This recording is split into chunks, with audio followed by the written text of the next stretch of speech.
I am delighted to give you the floor, and I'm delighted that we're starting the second part of the day that has seen a great amount of passionate work from global governance students and teachers. And so I need to say nothing else but thank you for all what you did. But now let's give it a roll. Okay. Okay, hello everybody. I mean, obviously we are here to discuss community and to see the question from different angles and be inspired by the word. But we are also here manifesting community, unrolling, unfolding, unpacking GG talents, revealing them. And what you will see this afternoon in particular is contributions stemming out of the GG courses and coming out from contributions independently managed by the students. So the contributions stemming out from GG courses coordinated by professors, while the others were kind of self-managed by groups of students. And what we will see is also a form of community building. We have been talking about the importance of community building this morning, cooperation between GG1, GG2, and GG3, and students, professors. And I'm very happy that this semester we were able to have a GG alumna with an interesting contribution. The decision to go on with the workshop in spite of the pandemics and transpose it online might have seemed to some a rather foolish and crazy endeavor, and in fact it required massive efforts and perseverance by participants in the midst of disorientation, uncertainty, domestic challenges, conferences, model United Nations, graduations, GG1, GG2, and GG3 exams, but the alternative would have been to cancel and give up. Did we want to give up? No, I don't think it would have been a good idea, because if the pandemic has taught us anything, is the need more than ever of international cooperation, global thinking, and global governance. And I like to think that what we're doing here is an act of kind, heartfelt, thoughtful, critical resilience by a precious international academic community. So I will stop here though, because we have a lot to go. And I'm going to start sharing some of the contributions. And the first one is a product, a video entitled GG Community During Lockdown.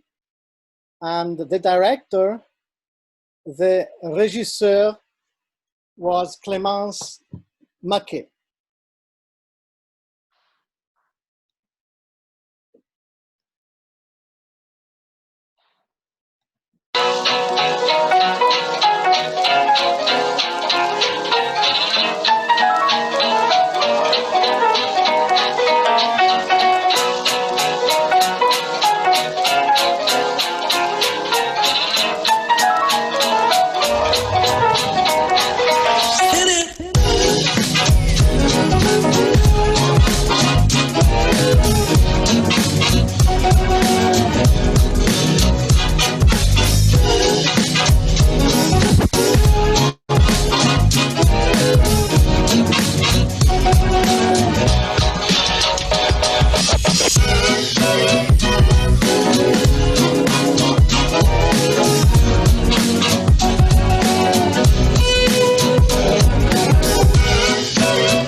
Please do. Clemence, do you want to say something? Say hi or? Hi, and I'm not sure I have a good connection to speak a long time, but I hope you appreciate it. A lot. Thank you. Okay. 90 students were involved actually in contributing with their pictures. And in their picture, yeah. We will steal it for future communication about global governance. No problem. It's an open source. Okay, next contribution is from Professor Lorenzo Perilli's course, A Community, a Linguistic Approach. So I invite the group to take the floor. Yes, let's wait that someone shares the screen and shows the presentation. Yes, I'm about to do it. 1 second. I'm sorry. Luca, somebody's asking the links to the videos to be shared later on. I think it will be done, right? Yes, okay. Can you all see it? Yes, we can, yes. Perfect. Okay, let's start. First of all, good afternoon to everyone. Now we are going to present the project Community, a Linguistic Approach, realized by a group of second-year students under the coordination of Professor Lorenzo Perilli. This presentation is intended to show a series of tag clouds in 6 different languages about the topic of community, which is the topic of our symposium as well. We want to start, first of all, with a quotation by Wilhelm von Humboldt on the importance of language in mirroring the Geist, therefore the spirit of a people. Let's read it together. The mental individuality of a people and the shape of its language are so intimately fused with one another that if one were given, the other would have to be completely derivable from it. For intellectuality and language allow and further only forms that are mutually congenial to one another. Language is, as it were, the outer appearance of the spirit of a people, so the Geist again. The language is their spirit, and the spirit is their language. We can never think of them sufficiently as identical. As you can see, what we are proposing is a manifesto on behalf of cultural and linguistic diversity, which is a fundamental topic discussed in our nowadays society. Now I ask Cornelius to switch the slide. Here you can see exactly an example of tag cloud with some words that represent the meaning of community. This is of course in English, which is our language, because although few of us in global governance have English as their mother, let's say, their mother tongue, they have English as their native language, this is the language that we share. This is our spirit. You can see some words like social rights, individual, people, society, all topics that we discuss every day in our lectures, in our conversations, even today in our symposium. Now we will move to the presentation of the other tag clouds, and I leave the floor to Assis, which will present the tag cloud composed with the Hindi language. I hope you will enjoy, and thank you for your attention. Hello, good afternoon, everyone. I am Assis Bering, and I shall be presenting the tag cloud in my native language, which is Hindi, as I hail from India. Hindi, a widely spoken language of the Indian subcontinent, derived from Sanskrit, embraces the community as a form of collective identity of people. Now you shall be seeing the tag cloud that I have prepared, and I will share the values relating to the concept of community. Called in Hindi as Samudaya, the communities portray principles of culture.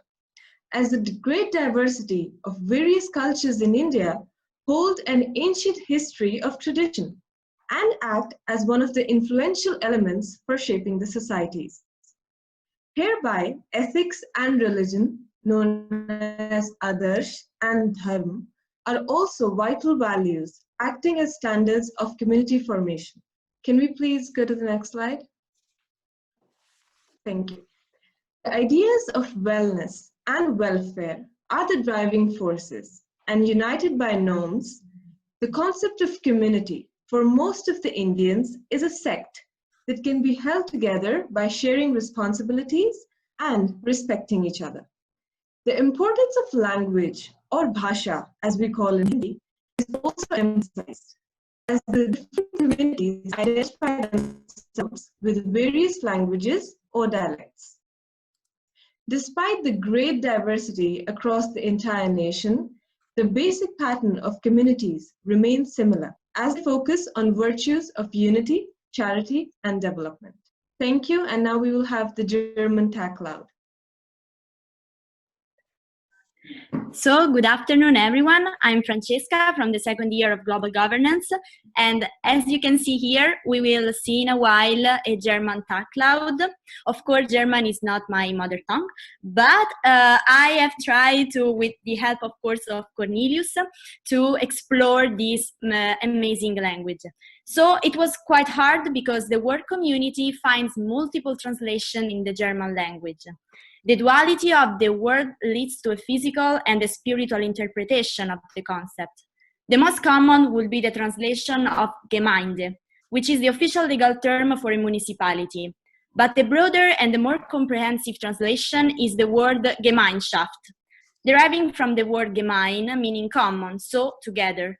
It is the noun defining a state or condition in which one has something in common with another, or makes oneself in common with another.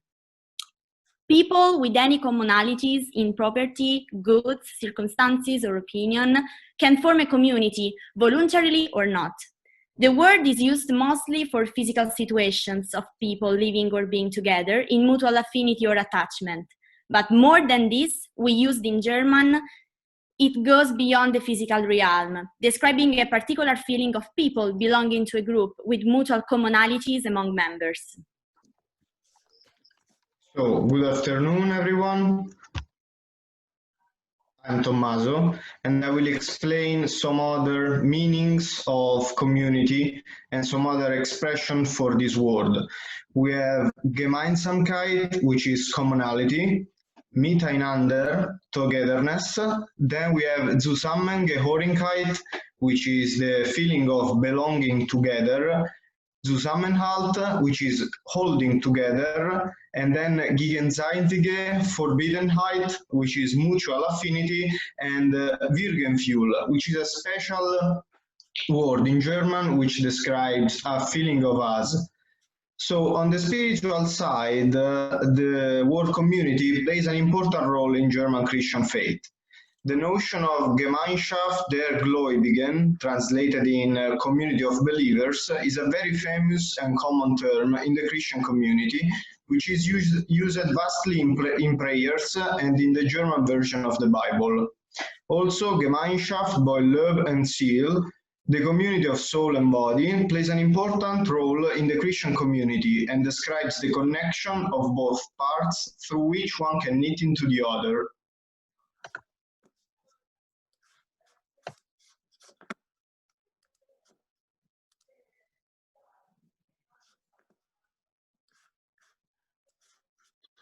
Hello, everybody. I'm going to present Mongolian as I come from.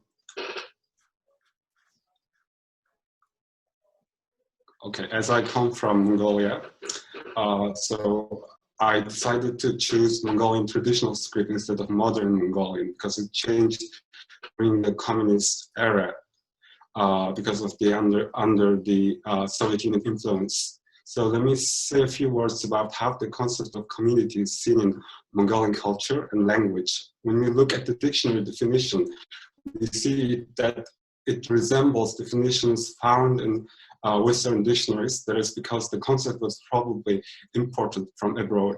The term community doesn't have a one word equivalent, just a descriptive translation. It literally means united group. And in the second slide, during my research, I came across various keywords. The most significant ones that are shown the biggest and on the slides. First is Zachtantradzang, which means hospitality. And second is Aug, which means tribe. And the third one is Nudivchen, which is nomad. Next slide, please.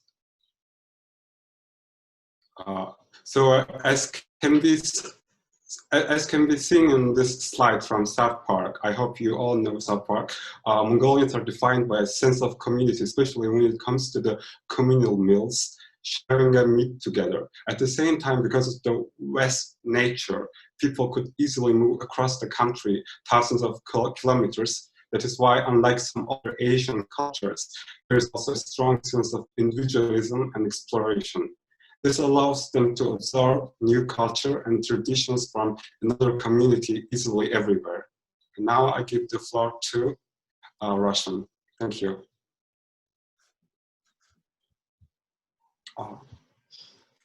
Sorry, Esperanto.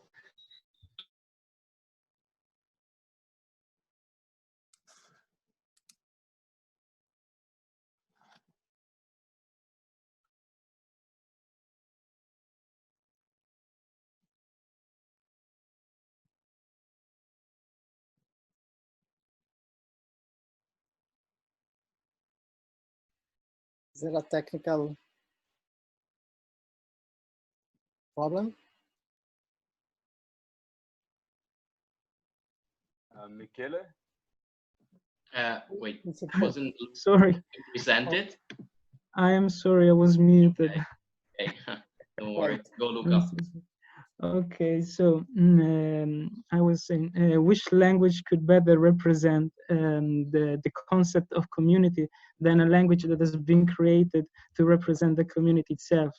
And if you're wondering which flag is this, it is the flag of the Esperanto community, the Esperantujo, founded in 1887 by the Polish doctor Ludwik Zamenhof and his International Language Introduction and Complete Handbook, with exact intent of favoring international relations within Europe while bridging the gap between the different cultures of the latter. Next slide, please. What's so fascinating about this language is that all the words taken to form it from different European languages, exactly, have been chosen for being the most international among the various national words, creating a real international lingo, a true international language. And we can infer from these the incredibly ahead of time project of creating a true European community, Europa Comunum, sorry, under the unifying roof of a same language, same shared language. Implicit in this ambitious goal of the Esperanto language lies the evidence that the concepts of community and language are one and the same, based on the need of every single human being to be able to share and interweave their history and their future, their life and their culture with the others they live with.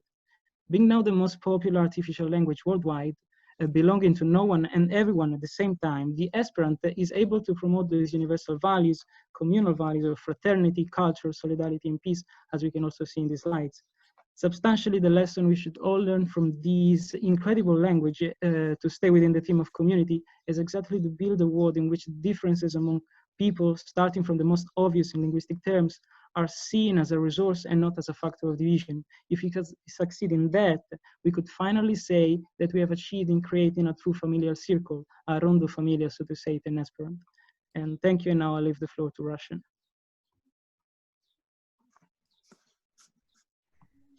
Hi, everyone. Добрый день. My name is Irina. I'm a first-year student, and I'm going to present about the Russian language today. So the Russian language is the 7th most spoken language in the world, uniting over 150 million people together throughout different countries. And it is an official language of 11 states, which mainly belong to former USSR territories. But it is still widely present in non-post-Soviet states such as Israel or Mongolia.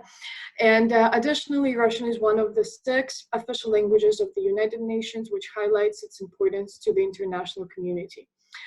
Notably, as Russian evolved, it adopted features of other language families. So for instance, the Russian alphabet contains letters similar to the ones found in Greek, Latin, and even ancient Hebrew. Also, Russian is a valuable part of Slavic linguistics and shares a lot of similarities with Eastern European languages such as Ukrainian, Belarusian, Slovak, Polish, and so on, which enables inhabitants of the area to communicate and understand each other regardless of different labels. So, and if we go back to the previous slide to see the map, we can say that some of the words came to Russian from other languages, but are still widely used. So for example, clan, yeah, it's the same as clan, or alliance, alliance. They sound almost identical, as well as some others. The word for community in Russian, it is общество or община, and it has a similar root to the word общий or common. So this would be an interesting thing to point out, I guess. Yeah, so Russian is more than just a link to the Russian Federation alone. It is widely present throughout the entire Eastern Europe, and it should be attributed to more than just the Russian people as defined nowadays. Thank you.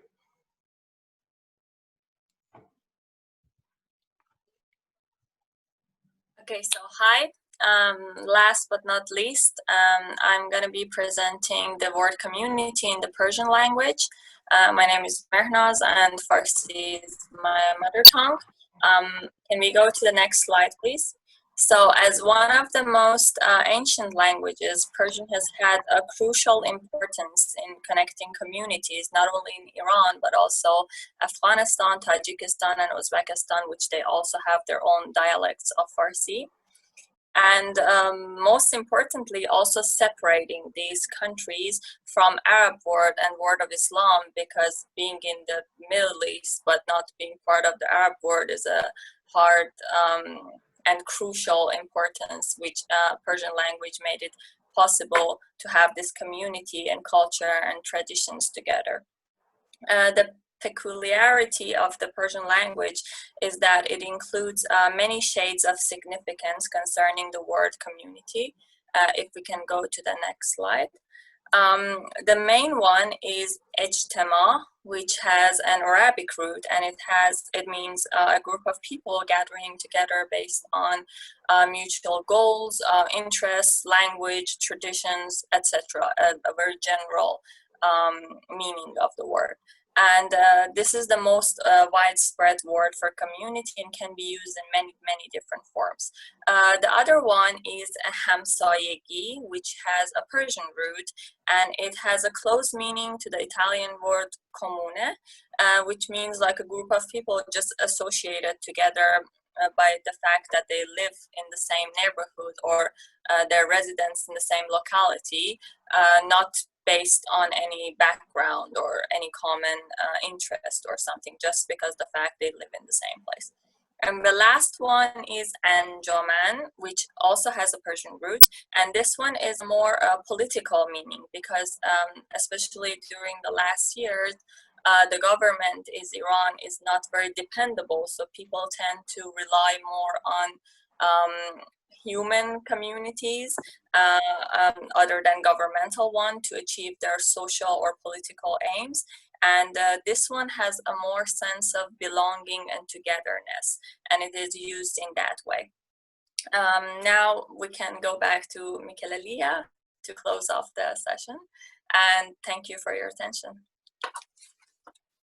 Yes, thanks to all. We want to leave you with a reflection, with some thoughts. Now, we have seen, let's say, a bunch of tag clouds in different languages. Of course, we could not represent all the languages, not even those who are, let's say, spoken by the GG students, because we come from very different countries.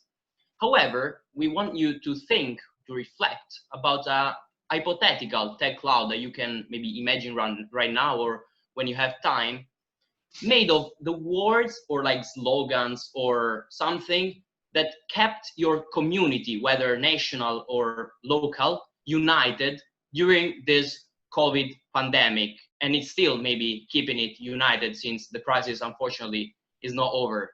Thinking to Italy, which is my country and the country where I also stayed during this lockdown, I imagine to some slogans like andrà tutto bene that were very, very significant in that period, or even some memes that made the situation a little bit better, that made us laugh like the guy that was screaming on the balcony, "Ce la faremo," that became very popular and viral on social media.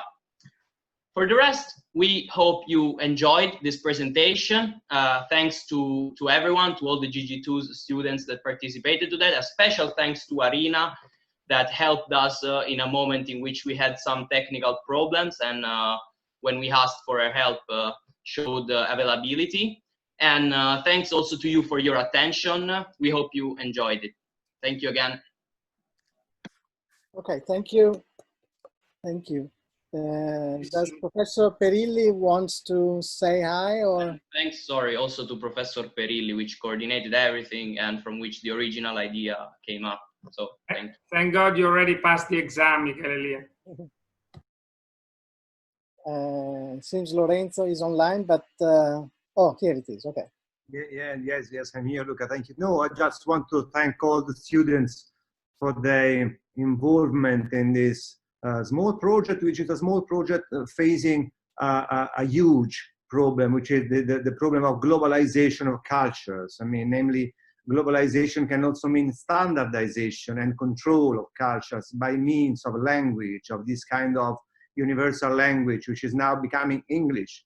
So there was the attempt of Esperanto at the end of the 19th century, as has been reminded to all of us, and to create a new language which had to be neutral, whereas English is not neutral. English is the language of a specific country. So, you know, this is a very deeply felt problem nowadays. And I thank all of the students for having taken part to this. They were notwithstanding all time constraints, difficulties, exams, and everything. So that was all. Thank you very much.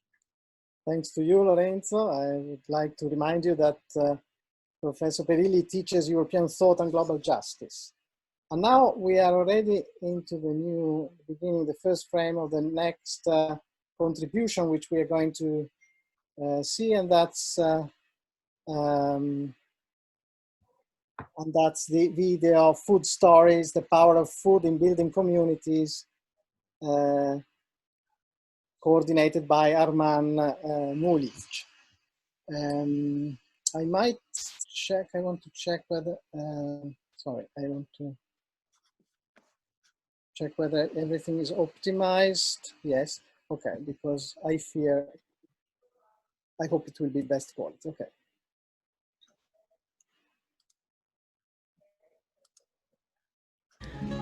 Всім привіт, мене звати Поліна, я з України і сьогодні ми будемо готувати борщ. З самого мого маличку моя мама готувала борщ для всієї моєї сім'ї і досі це моя сама найулюбленіша страва, вибачте. Звичайно, найкращий борщ у світі – це мамин борщ, і тому ця страва нагадує мені лише про мою любу маму. Це, напевне, найнаціональніша страва, про яку я можу тільки подумати. Для моєї сім'ї це страва, яка об'єднує нас за обідом. Це страва, яку можна їсти кожен день або яку можна готувати на свята. Для кожного борщ це щось особливе, для кожного борщ щось своє. Моя мама якось мене навчила, що для хорошого борщу треба додати невеличку ложку цукру. Та й все.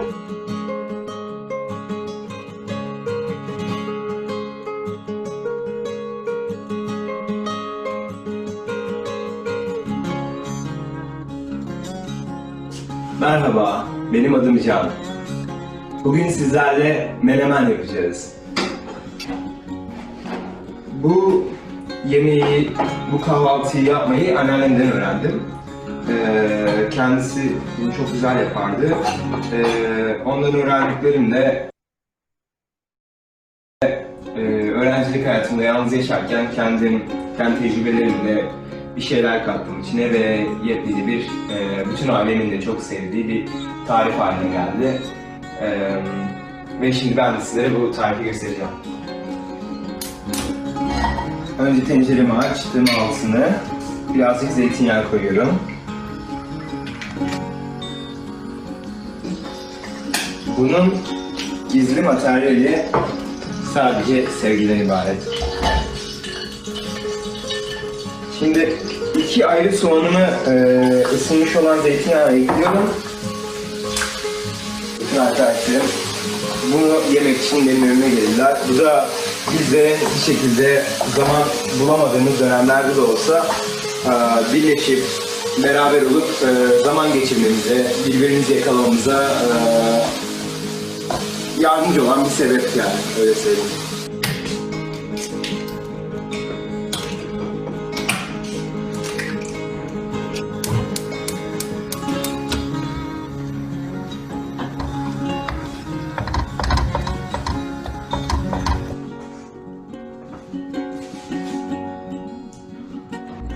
Hello everyone, I'm Assis Bering, and I'm here to share with you a food story that hails from the Sikh religion, a religion of northern Indian state of Punjab, which holds the concept of langar or community kitchen as one of its principal elements. As you can see that I'm also wearing a traditional Punjabi suit today, as I share with you some values, historical concepts, and also glimpses of the Sikh community kitchen. The langar or free community kitchen is a hallmark of the Sikh faith. It was established by the first Guru of Sikhism, Guru Nanak Dev Ji, around the year of 1481. The story goes such that at the age of 12, Guru Nanak Dev Ji's father wanted him to be a trader, and thus gave him 20 rupees and asked him to use the given money to strike some good food and profitable bargain. Instead of doing a worldly good bargain, the Guru bought some food with the money he had and distributed everything among the local holy people who had not eaten anything for days. When his father asked him what happened to the money, he replied that he had done a true business by feeding the hungry holy men. For the first time in history, Guruji designed an institution in which all the people would sit together on the floor as equals to eat the same simple food. It is here that all people, high or low, rich or poor, male or female, all sit in the same pangat to share and enjoy the food together. Nowadays, the community kitchen is usually a room attached to a Gurudwara, but at larger Gurudwaras such as the Harmandir Sahib located in Amritsar, it takes on the look of a military kitchen with tasks arranged so that teams of Sevedars prepare tons of food and feed it to the people. The community kitchen is designed to uphold the principles of equality between all people of the world, regardless of religion, caste, color, or social status, to eliminate the extreme poverty in the world and to bring about the birth of caring communities. In addition to the ideals of equality, the tradition of langar expresses the ethics of community, sharing, inclusiveness, and oneness of all humankind. Everyone is welcome to share the langar.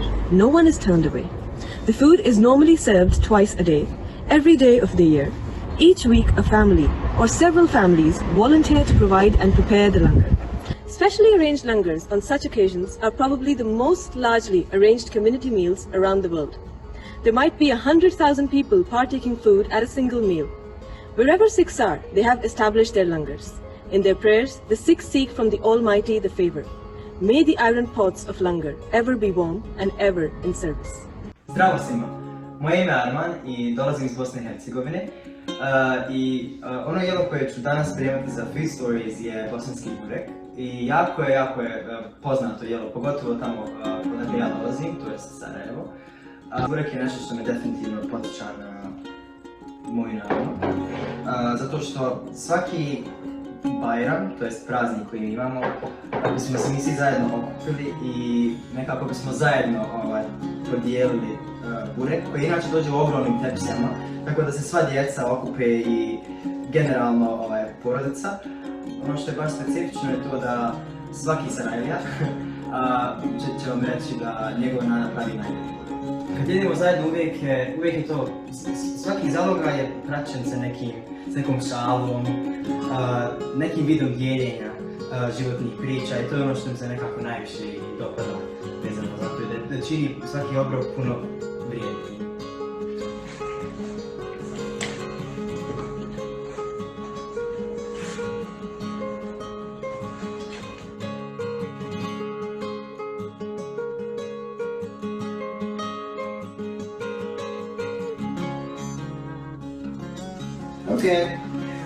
Dakle, ovo je burek, sad ćemo ga otvoriti I prijatno.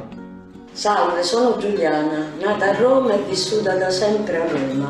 I primi ricordi legati al cibo erano quando mia madre cucinava, io stavo sempre sgambettando vicino a lei e lei a volte mi sgridava perché le lavavo la forchetta, il cucchiaio, io lo rimettevo pulito e siccome io ero molto legata a mia madre e quindi per me è un bellissimo ricordo. Oggi vi vorrei presentare un piatto romano, involtini col sugo di ragù, che è un tipico piatto che si faceva la domenica in famiglia.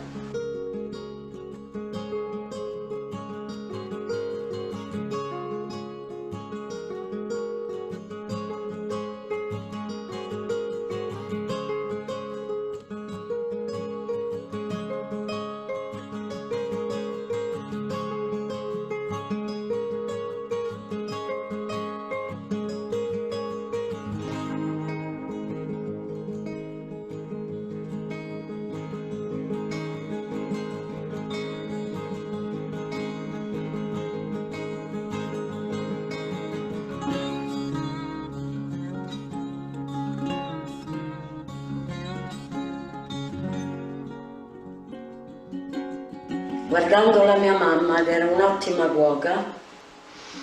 Quindi ti ricorda qualcuno? Mi ricorda l'infanzia, mia madre e quando tutti stavamo la domenica intorno al tavolo con mio padre, eravamo tanti figli, 9 figli, quindi era un momento di, come si dice, un momento che ci riunivamo tutti quanti.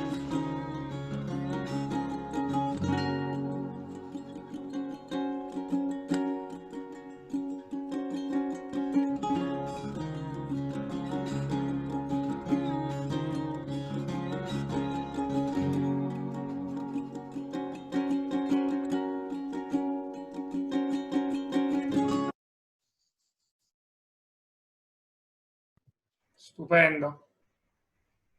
Stupendo. Seem to have not a very good broadcasting. Armand, do you want to say something?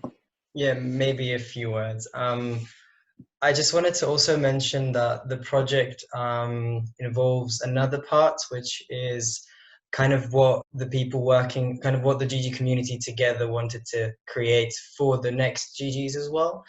So we've, in addition to this video, created a GG cookbook containing the different recipes for maybe the next GGs who might not be so good at cooking. So maybe when they come here finally, eventually, and have the need to start cooking some new recipes and start living alone, maybe it could be something very, very useful for them. And I would also, apart from that, say thank you so much for everybody. Thank you so much for Professor Luca Pes and the team of Food Stories. Thank you so much. I hope you enjoyed it. Okay, next contribution is from a group of students coordinated by Professor Giulia Costa. The title of the contribution is Tor Vergata Community Action for Sustainable Development. So good afternoon to everyone again. Our group is glad to be here and to present to you a project that, in our opinion, will revolutionize, in some terms, not only students' life in Tor Vergata, but also will represent a novelty for everyone that works here. So at the very beginning of the idea related to this project, we have created a survey asking people their feelings about sustainability in the community of Tor Vergata, asking also for new proposals to improve the situation from each member of this community.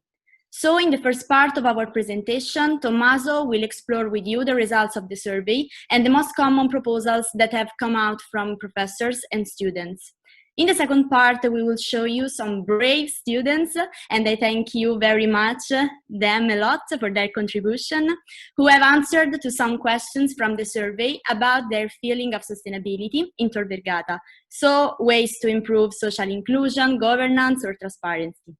Our goal with this project is to promote sustainability, improve the respect for the environment in which we live in, and open a new era for Tor Vergata's community, showing where we are now and what we can do all together with energy and happiness. So Tommaso, the floor is yours. Okay, so let me share the screen with... You should be able to see now the presentation.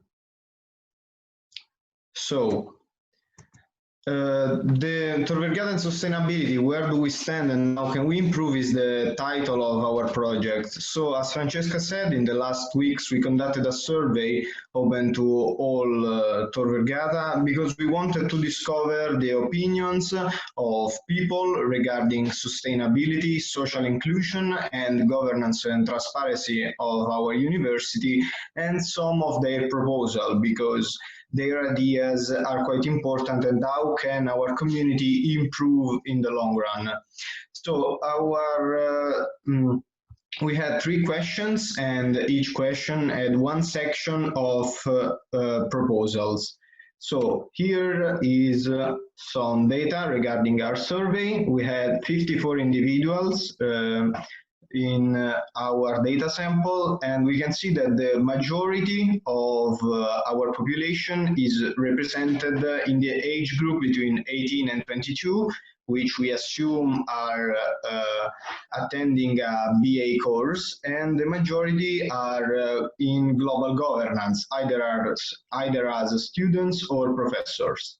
So there is also representation from the Faculty of Economics, and then we have about 9 individuals from all the other faculties altogether. So the majority is represented by students, then we have teachers, staff members, and 1 ex-alumnus of global governance. So the first question was to rate Tor Vergata in terms of environmental sustainability, and the participants could vote from 1 to 10, with 10 being the best answer. So the results are presented in this graph, and we can see that the most common answer was 5, which is not sufficient. We were quite surprised by this, but still also dividing the answer by the age groups didn't show any difference, so the perception was quite equal across the age groups, but there is a small tendency with younger people to vote between 6 and 9, but still there is a lot to improve. Then in the proposal section, we can see that there are quite different topics on the proposals. For this section, I decided that 4 topics were the main ones that were present in the answers. So less plastic, transportation, trees and plantation, better buildings and recycling. And we can see the importance of such topics across the age groups. So transportation is quite important between the age group of 18 to 22 and also 42 to 61, while, for example, less plastic is quite common. On the right, you can find some of interesting proposals that we find, and the first one was submitted by a teacher, while the second one by a student.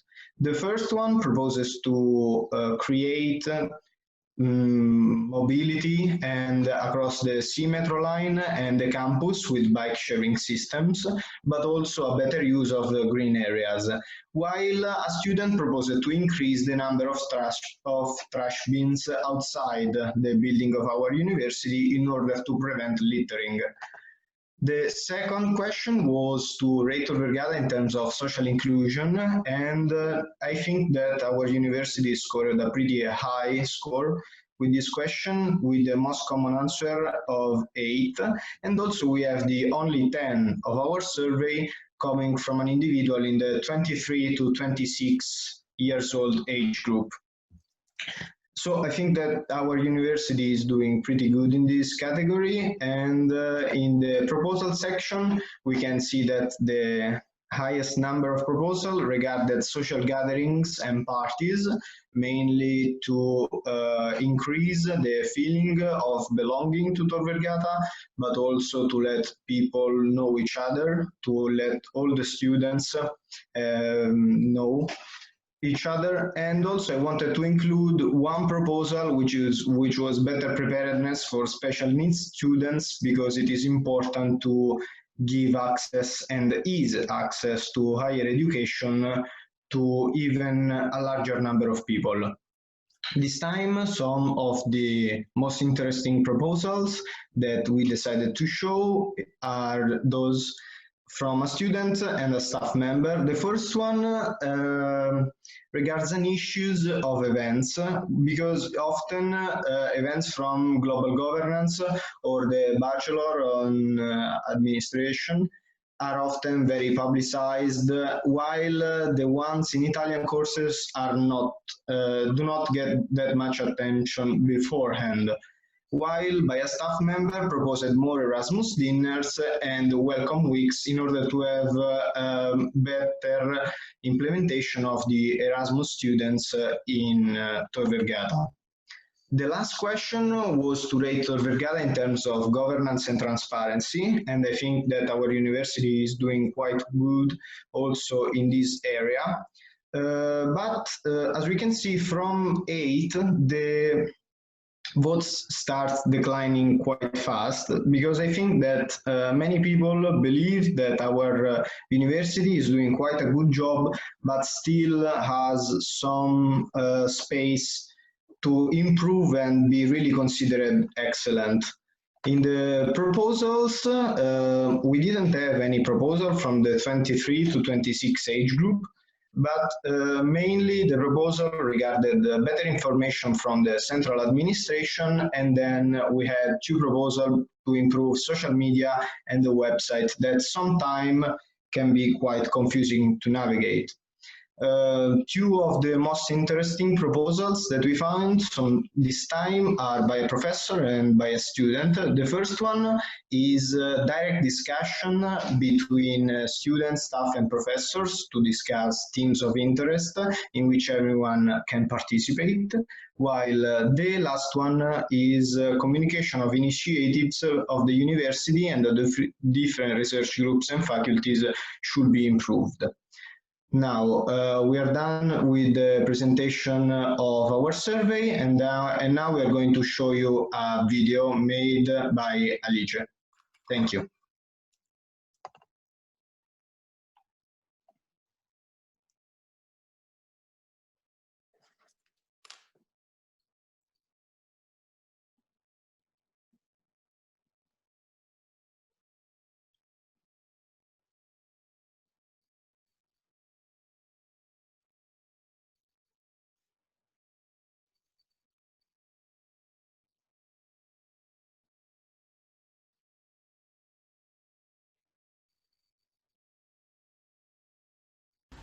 We live in an increasingly complex and globalized world, where social, economic, environmental and policy factors all play a role in determining the global sustainability strategy. The Sustainable Development Goals produced a more comprehensive objective to face these challenges. But how do universities fit into this equation? Some institutions, like the University of Bergen and the University of Bologna, have come up with sustainable reporting tools to assess their impact. But what about Tor Vergata? Sustainability, social inclusion, governance and transparency.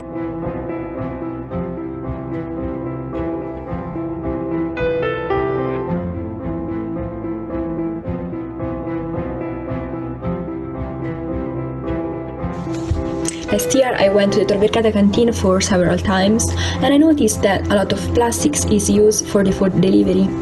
So I think that it would be nice if we could use other materials rather than plastics. Good evening from Campus X. Well, unfortunately here talking about sustainability is a little bit a long shot. As you can see, this is the area where we come and throw our garbage. And actually today we're lucky because they collect the trash. In theory, as you can see also here, all the trash cans are divided. We have paper, we have plastic and metals, and we have glass. However, when they take it and they collect it, they mix it all together, as it was referred to us. We have tried to raise awareness about this topic, but so far we haven't received any answer. Let's hope that maybe in the future we can find a better solution in the name of sustainability. To to build its path towards sustainability, I would probably like Tor Vergata to bet on mobility. So not only proposing bus and shuttle for the suburbs of Rome, but also for the inside of the city, so where live most of the students who then take their car, often alone, and go to university. Or proposing car sharing systems which unites and creates a network of students which can then go together to the university. To improve Tor Vergata environmental impact, I would definitely improve recycling, as in the classrooms we just have the general waste bin, and I would like to see the plastic, paper, and general waste and organic bins also in classrooms. I think we can improve sustainability at Tor Vergata University by using disposable coffee cups in the cafeteria and the coffee machines in the university. Also by providing more trash cans, allowing students to differentiate trash properly, and also providing more water dispensers to fill up water bottles, and also put solar panels on top of the roof of the university to generate electricity.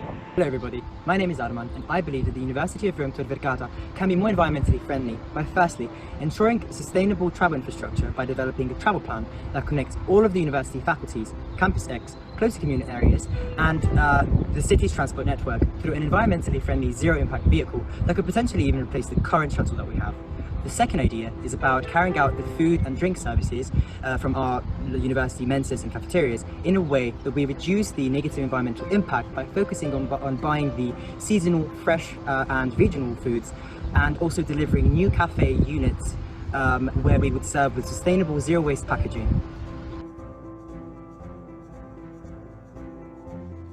In order to improve Tor Vergata's social inclusion, I would definitely introduce and organize more welcome weeks, not only for international students, but for each student joining Tor Vergata University, in order for them to understand the environment better and to get to know each other beforehand, before the course starts, and so that they have a smoother beginning of the courses.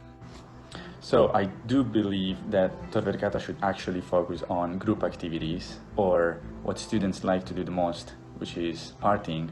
And I think that Tor Vergata should try to promote fundraising projects that involve group activities for students. And this way you would both gather enough money to promote other environmental projects, but on the other hand, you would create a sort of collective responsibility for students towards environment. I am convinced that Tor Vergata University can still greatly improve its governance and transparency score.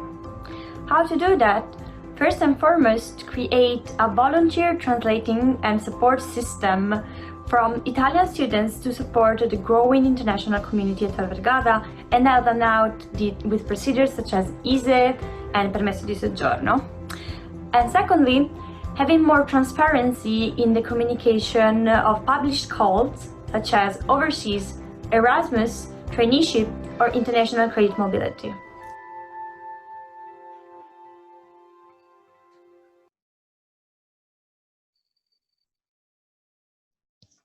Okay, I hope you guys appreciated the video, although the connection was not really good and it kind of stopped in some places. But like, if you need the link to the video, for sure I think that we can provide it to you and you can watch it with a better broadband.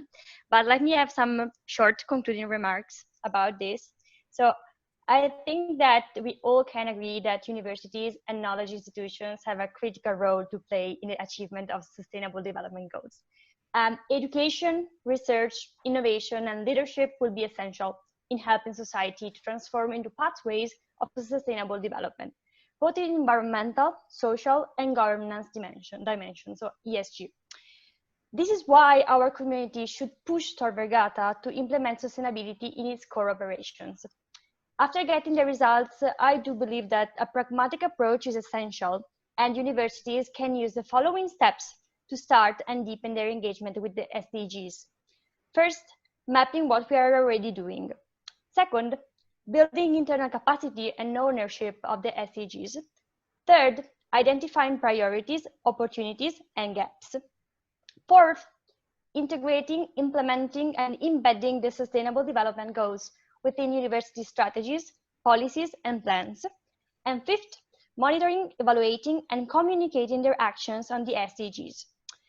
Our community will necessarily approach this process in different ways, but we need a roadmap that can be customized to different contexts and needs, including guidance on mapping, engaging with university stakeholders and senior leadership, building the business case, managing interlinkages, and reporting.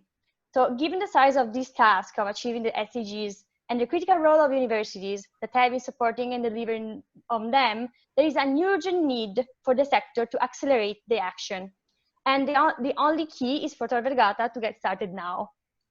Thank you very much for watching, and I hope you have appreciated our work. Thank you. Thank you. Professor Giulia Costa, do you want to say hi or?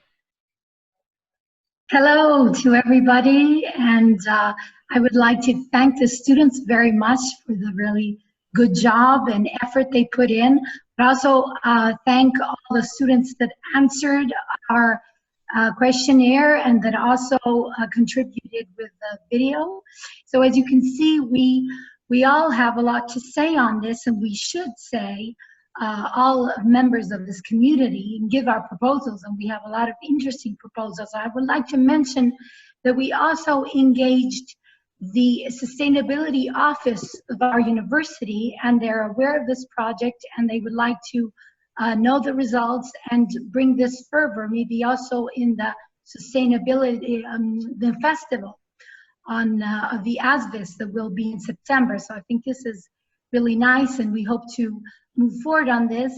And just a comment that I was thinking about in these days working on this project is that actually this difficult time that we've all faced has also made me moderately optimistic that we as individuals and community are much more flexible and prone to change, and we can change a lot also our habits if we are motivated enough. If we know that something is really important, we can do. So we actually can do a lot for our community, and we should. So thanks again to everybody. Thank you. Thank you. And now next contribution is virtual exhibition. The curator is Ezra Chinar. Good afternoon, everyone. Is everything okay with the audio and the video? I think, okay. It's very nice to see you again, everyone, even though it's virtual. Okay, now I'm sharing the screen. Okay.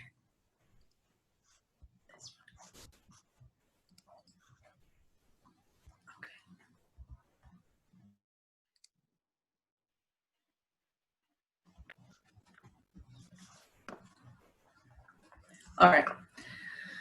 So, welcome to our virtual platform of the box exhibition of Global Governance Community. This is again a virtual platform presenting the artifacts of the global governance people brought together for the symposium and under the theme of community. So I must highlight, by the way, before we start walking towards the exhibition, that this is an online exhibition and will be staying in the website for a very long time. So we will be posting the invite link on, I think, our website. So you can always welcome to visit it on your own externally after the symposium as well. So let's start.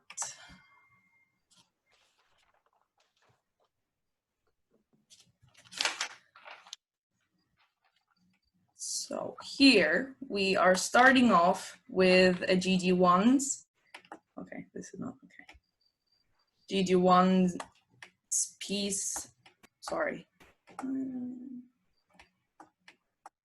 Oh, good. These two pieces are Arman Mulik's pieces from his portfolio. He has done before, mixing the abstract ideas of his own mind and the already existing notions of reality, and this is Van Gogh's Inferno, which he redid it again with his own ideas and imaginations.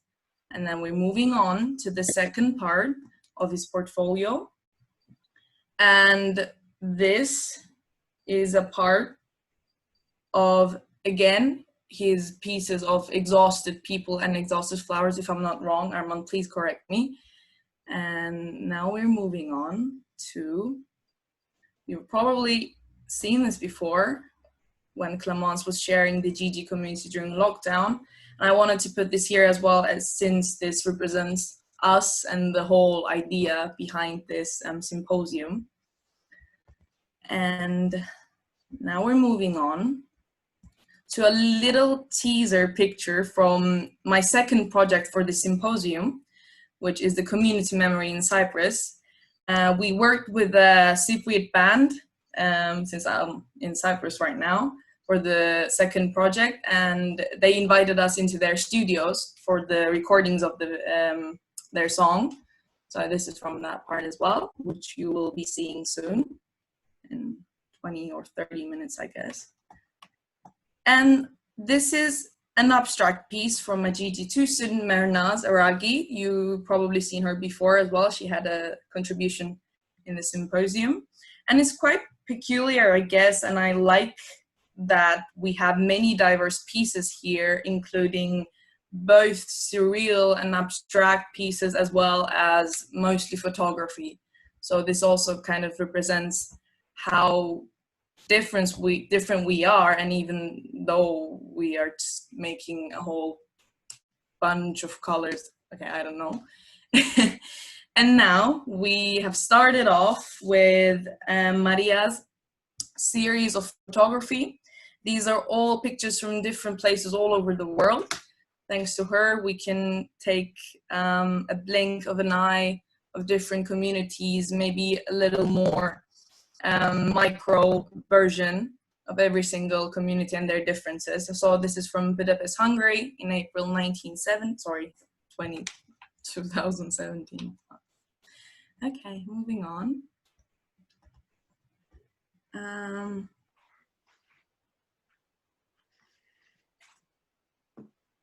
This is again from Bulgaria in August. This is from Berlin, Germany. Among people still in the desert, said Maria.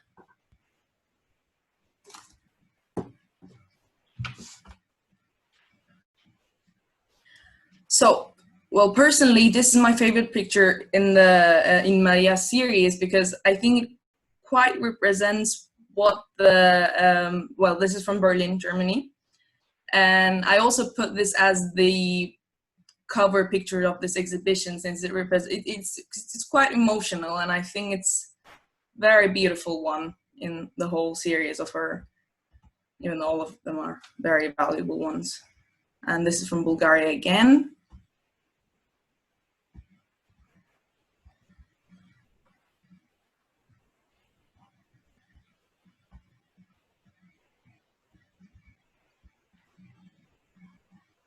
And this is the last piece from Maria's series. And now we're moving on to another gem of our global governance family, Elisa.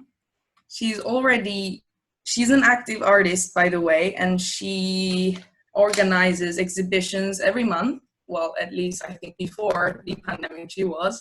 And I participated in, I think, most of them. She's quite a gem in her works, and you can follow her from Instagram. Her name is Dema Art, and she's a quite interesting artist, and I think her work is also a peculiar one. And this is also from one of her, well, these are just pictures of her already existing artworks, because it's not possible to make them digitalized because they're not digital. I think that's also one of the reasons that it's also unique. And finishing our exhibition with 2 illustrations from Pulse, also used in Sonia Matera's thesis of the role of power dynamics for community engagement, a case study in Myanmar. And this one is called The Formal and Informal Feedback Mechanisms, and this one is called The Burmese Saying, Don't Check the Teeth of the Buffalo That You Got for Free as a Metaphor of Development Projects as Gifts, which Sonia will follow here with her own contribution in the symposium. So thank you very much. Don't forget to visit this exhibition on your own. It will be on the website. Thank you. I hope you like it. Now it's the turn of Sonia Matera, who just finished a graduate program at the University of Lund. Thank you. Thank you. Can you hear me well? Yes. Okay, I will share the screen.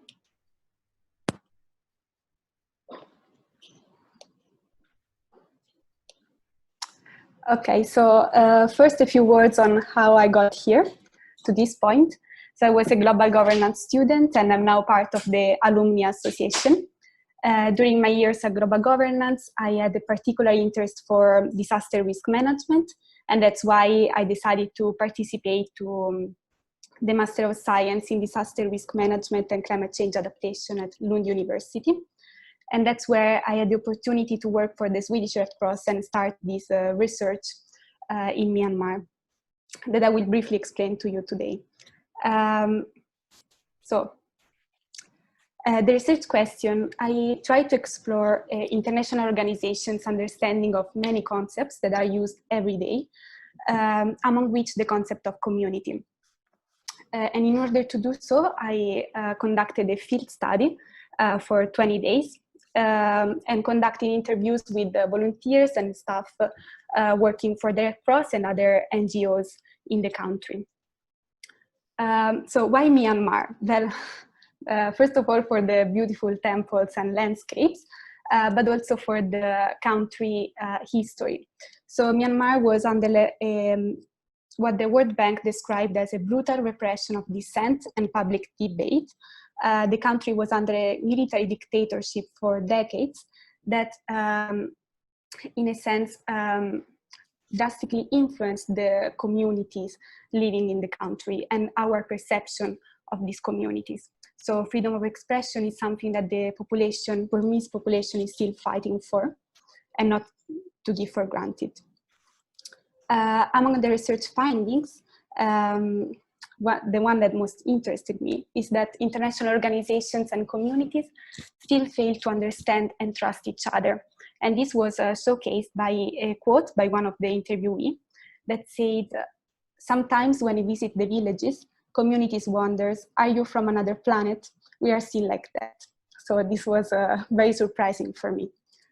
And I tried to exhibit these research findings through two images, the one that you saw in Ezra box. So the first one represents the local saying, don't check the teeth of the buffalo that you got for free. So in this case, international projects are understood as gifts from international organizations to community members.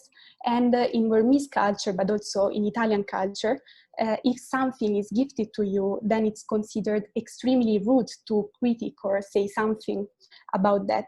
So at the end, community members find themselves accepting to participate in projects that are not only not beneficial to them, but can be also detrimental and have negative consequences. So in this case, you can see the member from the community, that is a woman, because in most cases women are the targeted group, that is welcoming the buffalo, even though the buffalo has got only one tooth. While the second image represents this dichotomy between the formal feedback mechanism, so when there is a project, the international organization install a suggestion box, but most of the times these suggestion boxes are empty because the community, or the population, doesn't feel comfortable giving suggestions through these boxes. However, what I found is that the population is indeed trying to give their feedback, maybe talking to a volunteer who visits the village, but this feedback is not formally acknowledged by the organization, because the organization has got the power to decide what is considered feedback and what is not. So in this image, you can see exactly the woman trying to voice her opinion while the member of the organization looks at an empty suggestion box. So what have I learned? Well, the main lesson learned for me is that international organizations and also me as an outsider, we are likely to simplify the reality and the communities that we work with or we study. So for example, in disaster risk management, communities are often described as either victims to change. So after a disaster, you can see in the left picture, communities are sometimes described as powerless or victims who needs to everything to be reconstructed and needs help and money and yes, power. While on the other hand, there is also the risk of romanticizing the community's resilience. So communities are understood as agents of change and are seen maybe as heroes only for the fact that they survived to the disaster. So the responsibility to rebuild after the catastrophe is given to them. And yeah, so they are seen as the main character in the reconstruction after the catastrophe. So in this dichotomy, you can see that it's like a black or white picture.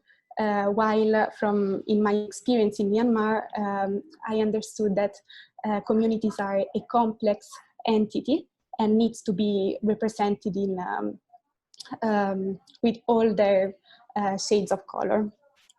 So this was very short, but if you have any question, feel free to contact me. I'm more than happy to talk about it. Thank you.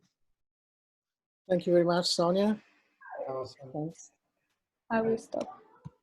And now a contribution from Professor Ibrahim's course, STEAM Camps in Nigeria. Yes, hello everyone. My name is Rodrigo Vasallo. Can you hear me? Sorry.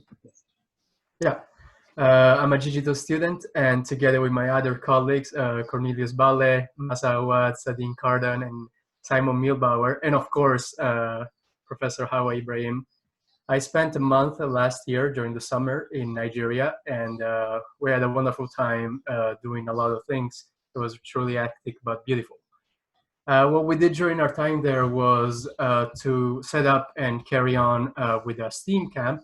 A STEAM camp is basically a camp that focuses on science, technology, engineering, arts, and mathematics.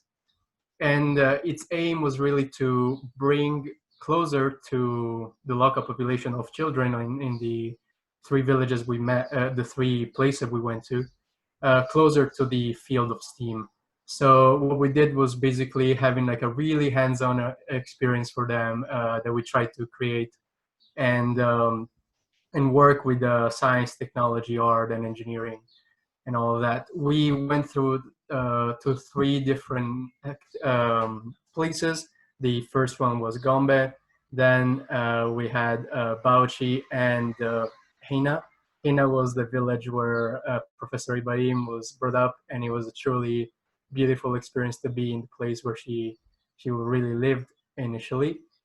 And the reason why we're here at the symposium is because we wanted to show you through a short video clip what we have done in there, and to stress how important for us it was to try to build a community there through education, which is also, I guess, the aim of global governance, really bring together people from different backgrounds like they were sometimes, both male and female, both, for instance, Muslim and Christian, in the same place, all learning together from each other and from the activities where we put together. So I guess the best way to explain it exactly is through a video. So thanks, Simon, for editing it. I hope you enjoy it. Thank you.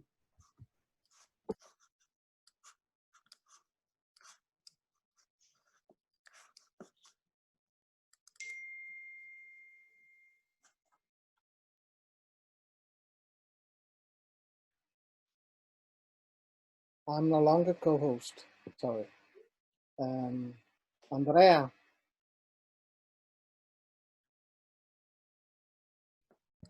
So Andrea is host now. Yeah. Okay. Welcome back, Andrea. Thank you. You need to start the video now. Do you have the link?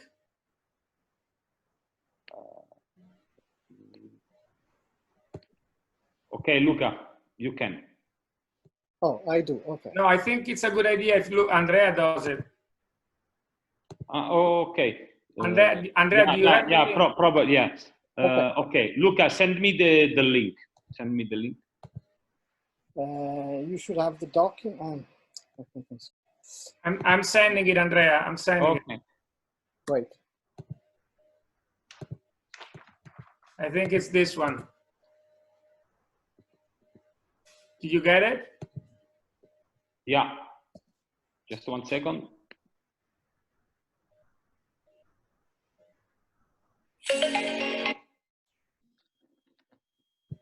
Hello, Awa. Great to see you. It has been amazing. It has. It has. Shining. Mesmerizing.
So I hope you enjoyed the video and saw it in at least some good quality.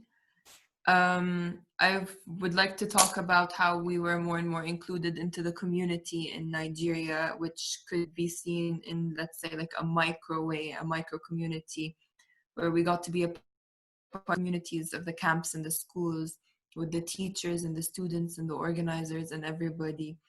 And they really included us as if we were one of them, and it was such an amazing experience seeing that we were very quickly integrated. And then on the other hand, we can see it from, let's say, a macro perspective, where so many people all around Nigeria were included, such as police and chiefs and ministers, who helped us either in terms of security or in attaining resources and things like that. And everybody wanted to put their hands on the deck basically and help us reach these children and implement the camp with them.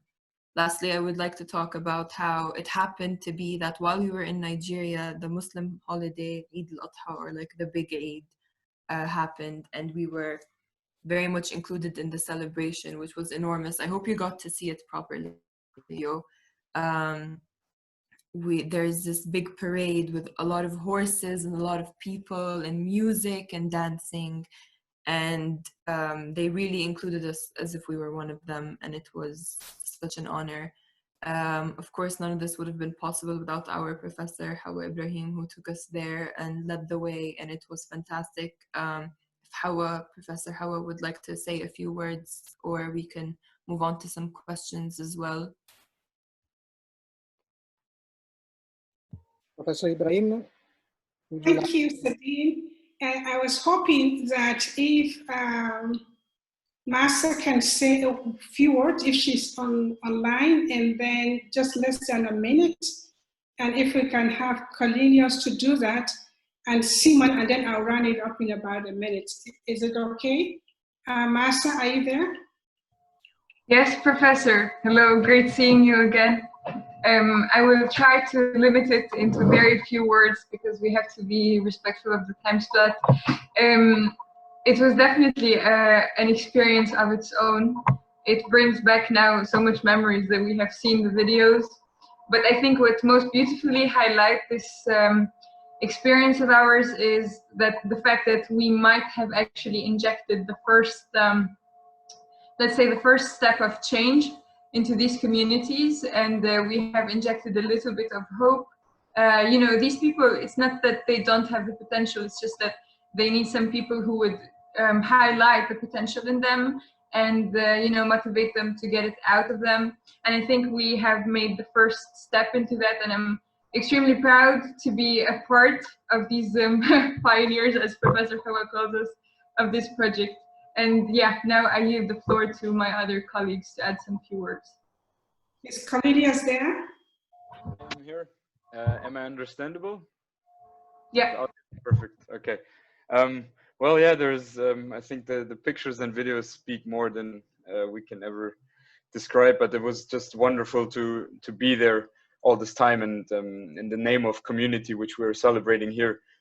It was just amazing to see how we, coming from a completely different environment, were able to be integrated into these communities, and not just be able to contribute something in Nigeria and the communities, but also receiving a lot from them, and learning so much from these really, really ambitious children that really wanted to learn, and were really like yeah, looking for interaction. And it was beautiful to see all these young creative minds working together. And even though with many of them we couldn't properly communicate since we didn't speak the same language, we found many ways to still create a community.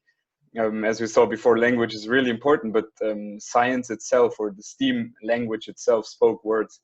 And we managed to bond really, really well with the help of many people that made this possible. And yeah, absolutely thankful, and that's it. Yep, thank you. Is Simon there? Hello, can you hear me? Well, I really don't have much to add. The experience was amazing. Just one word on the preparation of the video. I remember when we started this whole process, we had a first meeting and we were talking about how we could connect what we did to community. But as we were moving through, and once we had finished the video, we really saw like community was everywhere along the way, from when we started to all the happy welcomes we received to the final video now where we have all of you guys together here sharing the experience. And within the video, you've seen how we were always surrounded by this amazing community we got to be a part of last year, and still are, as the project will hopefully continue for much longer. So thank you for your attention, and I think Professor Hawa will be best suited to round this up. What's the time to use the word community in a globalized world where COVID has made us really one community? I cannot hold my joy inside as I watch each presentation. It is fascinating, it is well thought out. It is much, much better, in my own opinion, than what we had earlier on physically. So maybe this virtual experience is just one way to go around living. So I am really, really excited about what I have seen. I decided to make my comment very brief, and I decided to note it down so that I don't pass a minute or two. The world is ours. And I could see some radical thinking, but really radical imagination, both in the exhibition, in the food, and the cookbook idea. You know, it's just put it together. There is something powerful about it. But let me say that the Peace Institute was the platform at which we undertook the STEAM project: science, technology, engineering, arts, and maths. The idea of the Peace Institute is for international peace through community and through education. And we were thinking about leadership, and our leadership is focused on women, youth, and children. Our goal is to educate, and that is what we did in 2020 STEAM camps. You saw the video you heard from the students. We built a collaboration and we built a community. Our collaboration and community included, of course, the amazing, young, vibrant 5 students we had from, young leaders, I believe, for the future. We had a syllabus that was initially put together by the Worsley Centers for Women in the United States. University of Rome, of course, supported our initiative. Our other collaborators are the security agencies. We collaborated with AMIA's local chief ministry of education, state governors, traditional and opinion leaders, parents, teachers, pupils, etc. It was an exceptional story. We touched the life of over 1,200 students, and we had over 100 schools participated. We had over 20 activities, and the video has shown you a little bit of it. The STEM camp has, after this experience, put a project for 10 years. And currently I'm working on a virtual STEM camp, in which you are most welcome, any of you, to join. I'll put my email on the chat if you want to discuss further about how the virtual STEM camp would look like. It's what we are working, is going to be in August 2020. Like I said, COVID-19 has brought us together as a global community. And let me end up by saying there is need for us to invest and to divest. There is need for us to learn and to unlearn. I think this is a time where that investing, especially for some of you that are moving on, investing in good, investing on what we have learned and what we have concretized, and divesting on things that are toxic. And as we come together as a community, as a global unit, my hope is that it's beyond imagination. It has to be radical imagination as how to move the world forward. I can't be prouder of all the students and all the people that contributed. And I say thank you to all of you and for taking time to listen to our STEAM Camp 2019. Thank you. Thank you, Awa. Thanks. Okay, so next is the contribution coordinated by Clémence Maquet and Yingchu Fang. Diaspora and Community, the Chinese example in the pandemic. It's a video. If Andrea can share it.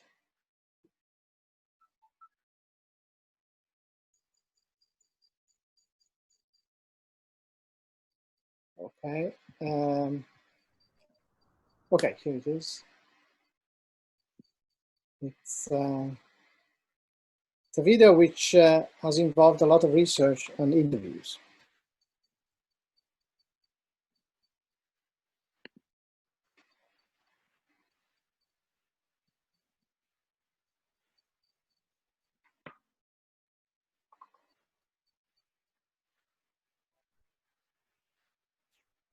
A community as a group of people which has among themselves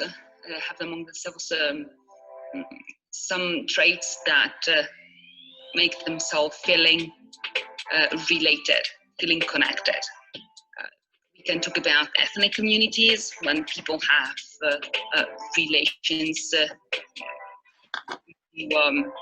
an ancestor, common language, common rituals, same language.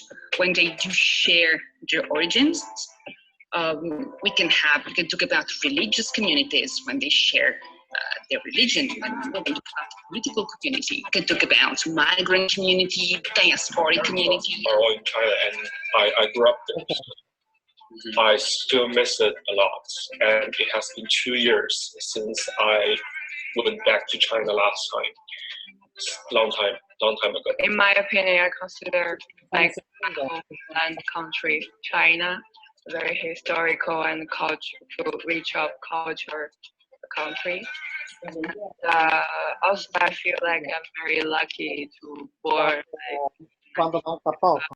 this generation because I'm also somehow waiting to see my country becoming more and more prosperous. And I think no matter where I go and what I do, China is always a root for me, and maybe it's not perfect, but it's our duty to make it better instead of just complaining about it. So China is a complex world, much more complex as sometimes people in the Western countries think. 对他的一个进步，包括我父母他们一代，他们是完全的亲眼目睹了这个中国快速的一个发展和变化。第二方面，我对他的感受是那种想要感恩，然后想要报。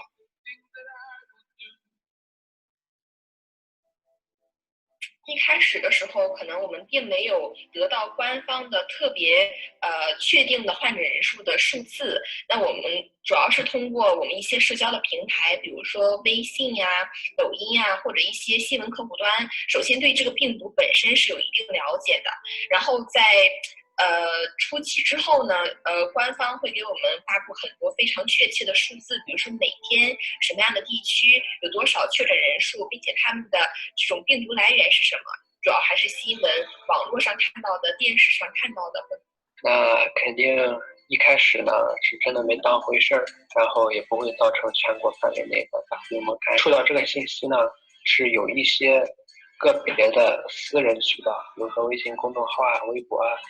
然后当后来在这些官方途径，比如说进行报道的时候，情况就相对比较严重了。So once again, the role of the media proved crucial, very, very important, massively important, especially in a condition in which people could not go out and confront themselves with the others, but were mainly gathering information from the internet and from the various online newspapers and televisions. 之前有类似的一个疫情是非典，然后那个时候呢是2001年，我当时很小，没有这种概念和意识，所以说第一次算是真正的去亲临这种病毒，我觉得内心是非常恐惧的吧，因为是那种陌生的恐惧感，可能对我们父母来说呢，他们之前有经历过有这样一种抗疫的经验，但我们没。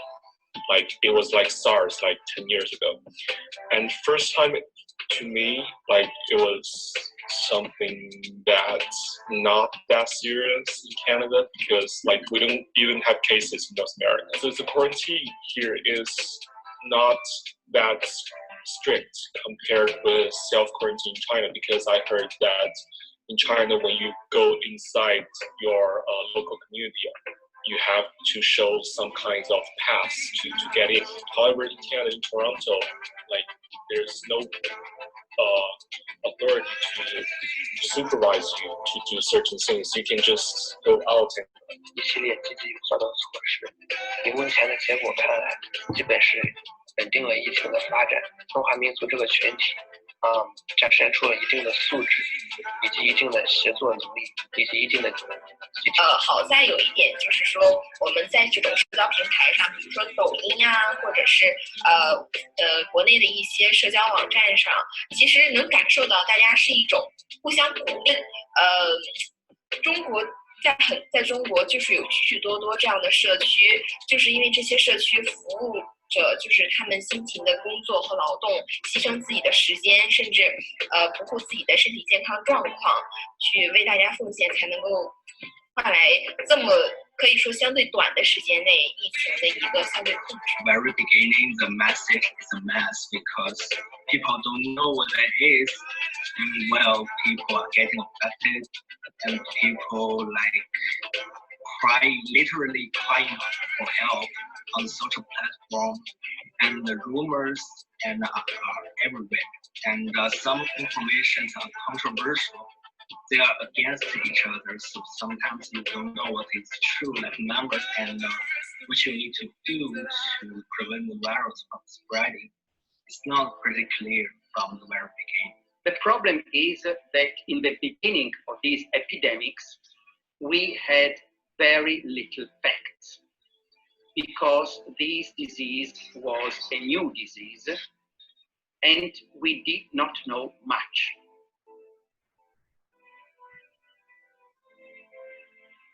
的一种概念，任何事情、任何人，你片面的去看它，本身这就是代表了你看法的一种偏激，以及你思想的一个不健全、不完善。一方面，对疫情而言，它是最无效的一个、最浪费时间的一个做法。Said there are some discrimination for Chinese people, especially for the Chinese students. So this is also what I met in the maybe February or March. So there is one woman say some dirty word to me. 他们首先一定是错误的，但是他们一定也是有原因的。我们所做的应该是不管他人怎么对待，我们需要摆出自己的态度。I think Chinese community here is very united, and people have organizations, people support each other. That's why Chinese community have fewer cases than other communities. So I think that's one of our strengths. This disease probably started in China, but it has nothing to do with Chinese people as such. It could have started anywhere else. When a new disease arrives, when something arrives that you don't know, you are afraid. And when you are afraid, you try always to find somebody who is guilty. This kind of attitude against somebody else is just shouting out loud that we do need to confirm our identity by sacrificing somebody else. And even if this seems to be useful or successful on the first hand, it is completely unsuccessful on the long period.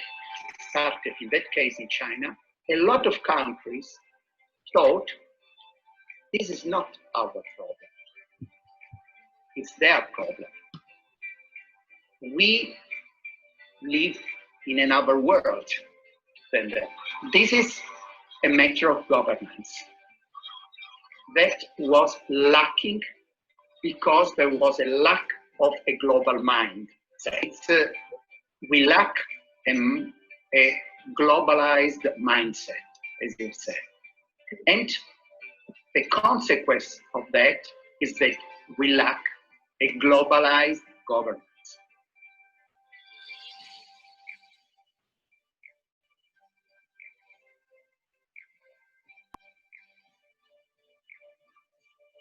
Okay, thank you. This was Diaspora and Community. Clemence and Yingshu, do you want to say hi? Just hi, because we don't have much time. Let's just say it was a great video, a great video. Thank you, Professor, and hi, everyone. I'm Gigi Wang from China in Xufang, and thanks for your time. And I'm lucky to have you to hear them out, and I won't take any longer. Thank you, everyone. Thank you so much, Fang. You are so involved, and I thank you from all my heart. Thank you. Thank you too. Thank you for having me.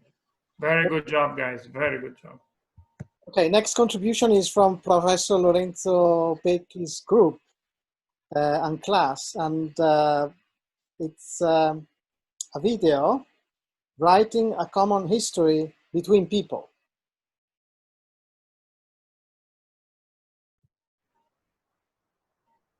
Andrea, vai tu?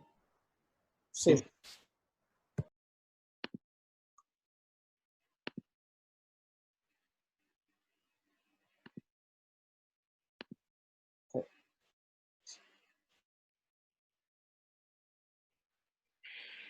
Today, we're here to talk about communities and what it entails to be part of a community, for example, the national community. We take pride in the nation we're from, and we take pride in our national accomplishments. But we often remain awfully silent when it comes to the darker pages of our history books. We like to associate ourselves with national heroes that bring back glory, but not with the war criminals that commit horrendous acts of violence to achieve that glory. It sounds quite wrong. The philosopher David Miller argued that since we benefit from our national community, we must also take responsibility for its wrongdoings. In this presentation, we'll discuss how this responsibility affects Italy's relationship with Ethiopia and how this responsibility can have an effect within a national della rivoluzione, uomini e donne di tutta Italia, gli italiani arsi nel mondo, oltre i monti e oltre gli oceani. Ascoltate, un'ora solenne per scoppare nella storia della patria. 20 milioni di italiani sono in questo momento raccolti nelle piazze di tutta Italia. È la più gigantesca dimostrazione che la storia del genere umano ricordi. Da un cuore solo, una volontà sola, una decisione sola.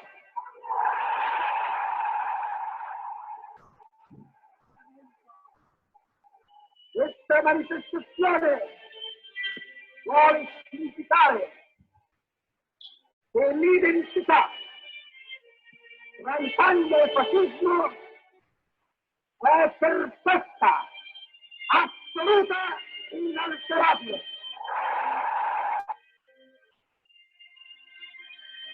We started hostilities with Ethiopia on October 3rd, 1945. The war was preceded by a propaganda campaign with the involvement of media and public demonstrations never seen before. Parallel to the persuasive action towards public opinion, there was an unprecedented deployment of forces: 110,000 troops, 50,000 askari, 4,200 machine guns, 1,100 cannons, 250 tanks, and 126 airplanes. With the invasion of Ethiopia, Mussolini radically challenged and opposed the pacifistic intent of the League of Nations by claiming the right to war. The war immediately took on racial connotations. The enemy was dehumanized to justify and legitimize any action that went beyond the principles of war law. The Ethiopian War unveiled the totalitarian character of a fascist regime whose aim was not simply to subdue a people, but to completely dismantle the traditions and the institutional setup of the state, to replace it with a new social and political order.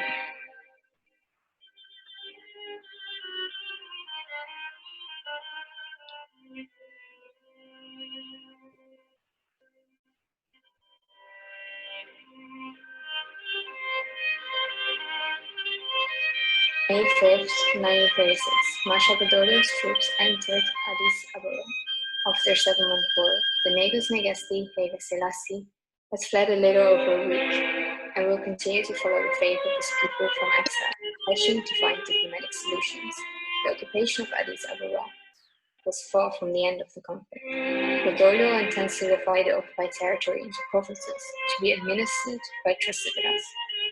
The proposal does not find the consent of Mussolini, who soon brings Badoglio back to Italy and entrusts the command to Graziani, appointing him viceroy. Graziani will follow the hard line imposed by Mussolini, with summary executions and bombings with mustard gas in the areas controlled by the rebels. At the same time, however, he will pursue a policy of submission with the local rest in those territories that the Negus himself had never fully controlled. On February 19th, 1937, today remembered as Yekati 12 according to the Ethiopian calendar, Graziani had gathered at the Genöse Palace Ethiopian dignitaries who had submitted to the victors, together with a crowd of poor people to whom he had promised to distribute money. Ethiopians Abraham Mogus began to throw grenades at the gathering. 7 people died and about 50 were injured. The viceroy Graziani was seriously wounded, with 365 fragments of the grenades into his body. Graziani was rushed to the hospital, where he was operated and saved. Abraham Mogus were able to escape and presumably hid for a while at the ancient monastery of Debre Libanos near Addis Ababa. The response of the Italian authorities was immediate. The Italian carabinieri began to shoot on the crowd gathered to receive aid, and according to some witnesses, the federal secretary, Guido Cortese, also fired in the group of Ethiopian dignitaries. Cortese, a few hours later, will give the order, "For 3 days I give you carte blanche to destroy and kill and do what you want to the Ethiopians." Over the next 3 days, there were more than 4,000 house fires. Men, women, and children burned alive or were killed with bayonets or beaten to death. Others were run over by military trucks or burned alive with flamethrowers. Thousands went to the mountains to swell the ranks of patriots. According to the estimates of the English historian Ian Campbell, about 30,000 Ethiopians were killed only in Addis Ababa.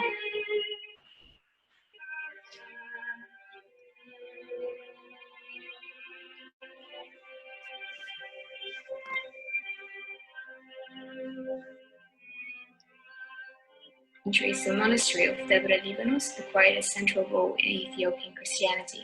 Although its origins date back to the 5th century, the great impetus came in the 13th century from the initiative of the monk Takra Haimonat. In Benedict II, the monastic community gained again great popularity. The monastery returned to have a great influence in the affairs of the church and the state. Pitek, a 3 of the 12 representatives for Graziani, informed 2 brazen to leave it unpunished. Despite the evidence of the links between the 12 and the monks being weak, Graziani gave precise orders to General Maleta to proceed with the total liquidation of the monastery by May 1937. The viceroy decided that the day of the massacre was to be May 20th. It was the anniversary of the translation of the remains of Saint Tab Haimonat, the most sacred festival of the year for all Ethiopian Christians. These expeditions began on the 13th of May with the destruction of the Fedam monastery on the way to Debre Libanos and the shooting of the monks. Libanos, the occupation of the church and the surrounding territories began. The military intended put them to the right together with the monks in the camp. On the morning of May 21st, the military transported internees with trucks to a secluded area a few kilometers from the monastery. According to reconstructions and testimonies, they executed among 1,200 to 1,600 people. The bodies were soon buried in a common grave. At 6 p.m. on the same day, Graziani will inform the Italian Ministry of Africa that Malesi had executed 297 monks and that they had spared the deacons and the young people. A few days later, they will also shoot the deacons. The operation ended with the looting of the monastery. The military took away all valuable assets, important old books, the crowns of the Ethiopian emperors, and precious sacred vestments.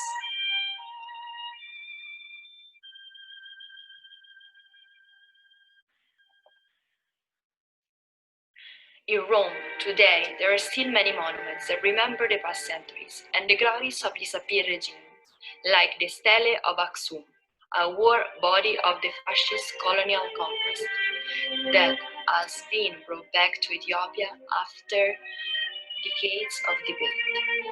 The past is intentionally ignored. What Italians remember of the war are the Jews saved from the gas chambers or the partisans massacred by Germans in Italy. Since the day of surrender of Italy in 1943, not a single Italian war criminal has been extradited to respond for the crime committed in the Balkans and in Africa. Despite the crushed evidence of atrocities committed by Italians during the colonial times. In Italy, there has never been anything comparable to the process of denazification that took place in Germany. For this reason, fascism and war crime are still today a particularly delicate and unknown subject. In 2017, it happened that the mayor of a small town near Rome, Affile, dedicated a funerary monument to the General Graziani, who was the man who led the Ethiopian massacre, the Catit 12. He was consequently condemned to 8 months of prison by the Italian court for the apology to fascism. This sad fact clearly demonstrates how still nowadays in Italy there are people who are not aware of what fascists did. Or even worse, they are aware of it, but they ignore the suffering that our country caused to other people. It is important that in order to build a shared and strong sense of community, we, as citizens of a state that has been involved in violence against other peoples, understand and recognize the errors and the crime committed by our ancestors. The only condition that can bring to a bright and peaceful future is that every single one of us accepts our past wrongdoings and shares the respect for those who suffered. In fact, the strength of a community stands also in the capacity of their members to question themselves, recognize their mistakes, and respect other people in an environment of dialogue and trust.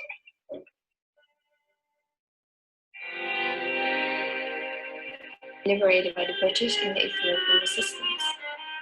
Emperor Haile Selassie returned to the throne in 1941. There was a strong pressure from Addis Ababa to trial Italian perpetrators of war crimes, but an Italian Nuremberg never saw the light of day. London and Washington could not deprive themselves of Italy by bringing it before an international court. This unfortunately did nothing but fuel the feeling of self-acquittal and freedom from responsibilities of the Italians. Crimes against the Ethiopian army and people remained unpunished. The regime made extensive use of the practice of internment and deportation, accompanied by racial contempt, to eliminate entire human groups as well as the ruling class. The conquest of Ethiopia gave a major boost to racial policies. The regime adopted a series of legal measures that imposed a strict separation between the two races in order to stem the plague of miscegenation. These measures were not very effective. At the end of the 40s, there were more than 30,000 mixed-breed people in Italian East Africa.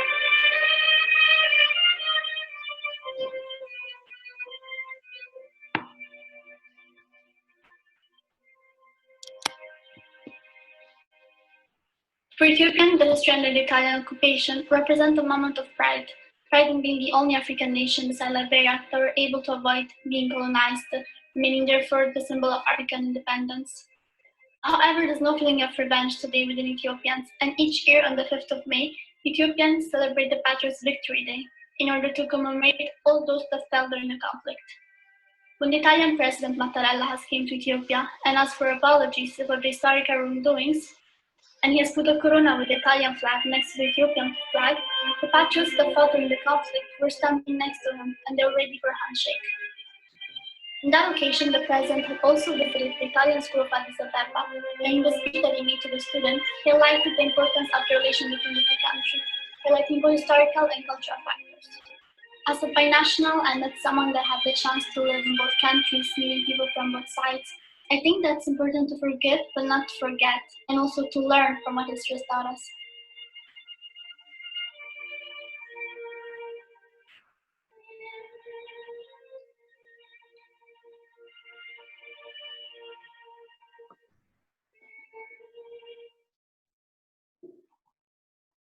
Okay, thank you very much. Thanks. Professor Pecchi, do you want to say very, very quick hi? Okay, thank you. Okay, unfortunately, the reproduction of the video was not up to the quality of the video. I don't know why. Well, I wanted just to say just a comment that after more than 80 years of the invasion of Ethiopia by Italy,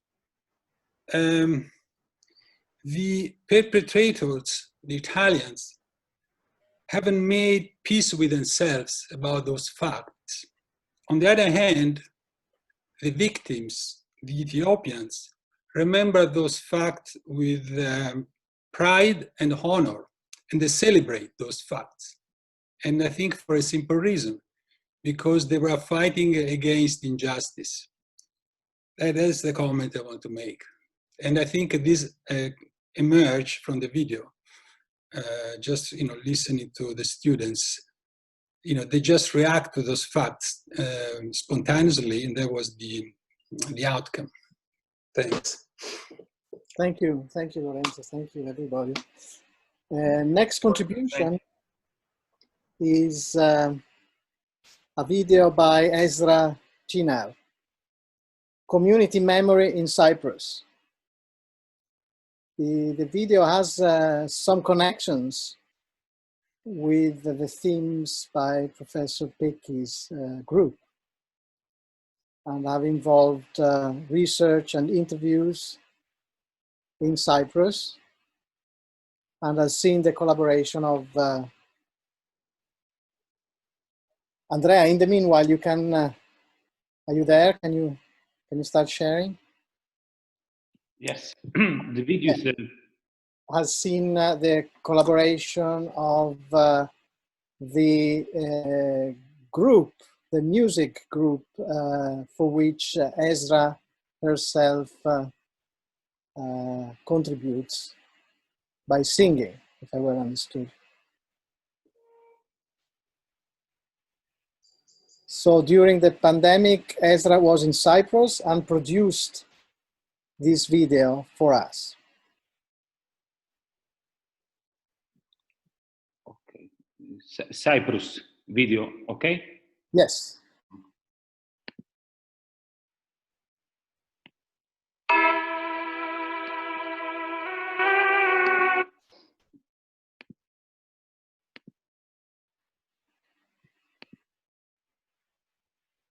Yes, the title is Community Memory in Cyprus.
di feste pergalas.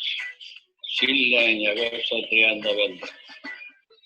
Aina puolun novella konan.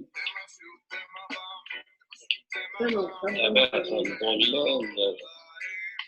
3 tane savaş gördüm. 3. Öyle söyledik yani. 41, 63, 74. 3 tane fazla böyle. Yani doya doya böyle. Yani hiç unutmamak şartıyla. 41'de birine böyle çocuğuydum. Hatırlıyorum.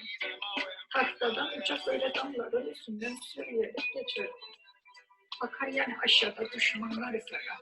Kıbrıs elinden gitmeseydin dedi.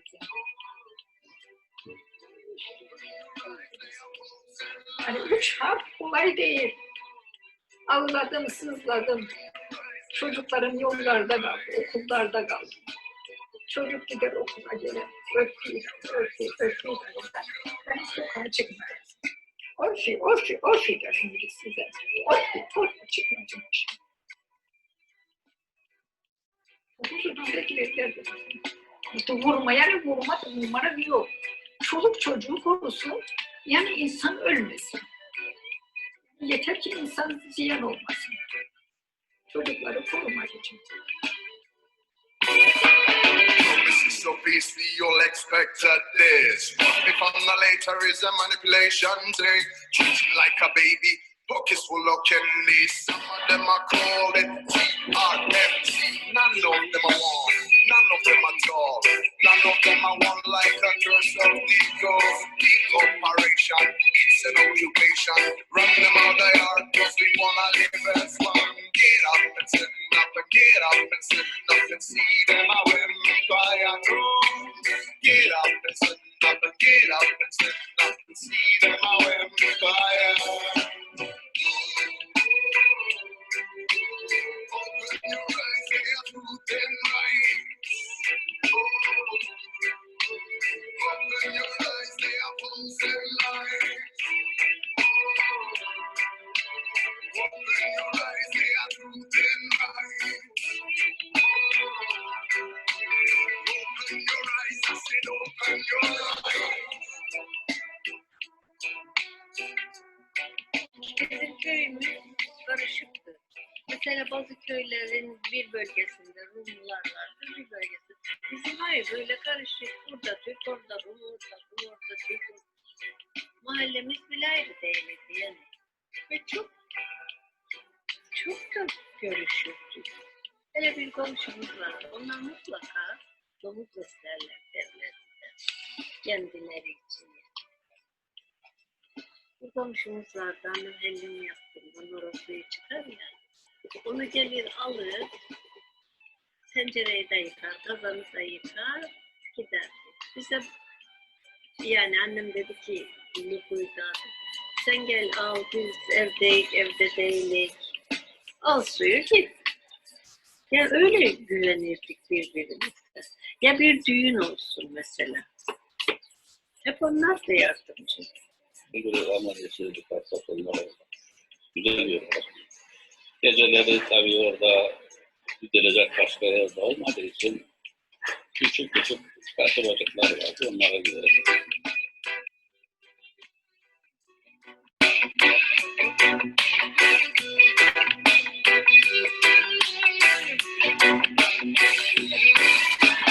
When the soldiers come, them a shoot, them a bomb, them a shoot, them a bomb. Then they draw the line from the middle of my yard. They kept apart sister from sister, brother from brother, brother from brother. Lives were lost in a captivity, and you can hear them cry, hear them cry. And sit up and get up and sit up and see them I went by I know. Get up and sit up and get up and sit up and see them I went by I know. Open your eyes, they are truth and right. Open your eyes, they are false and light. Open your eyes, they are truth and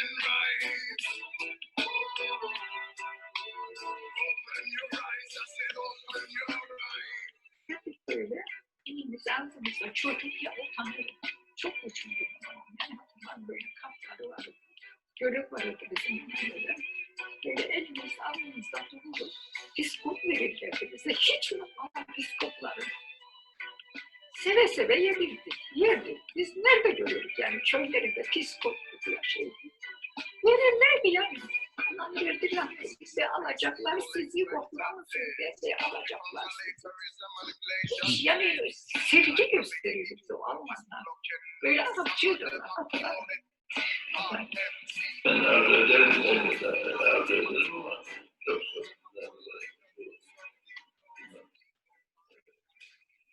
küçük. İki tane olmayacak kadar küçük bir memleket burası. Açıkçası. Evet. Hareketlerimiz bunlardan. Onların Hristiyan, bizim Müslüman olmamıza rağmen hiç yok. Davranışlarımız, hallerimiz, tavırlarımız hepimize çok var. Dolayısıyla keşke olabilse ama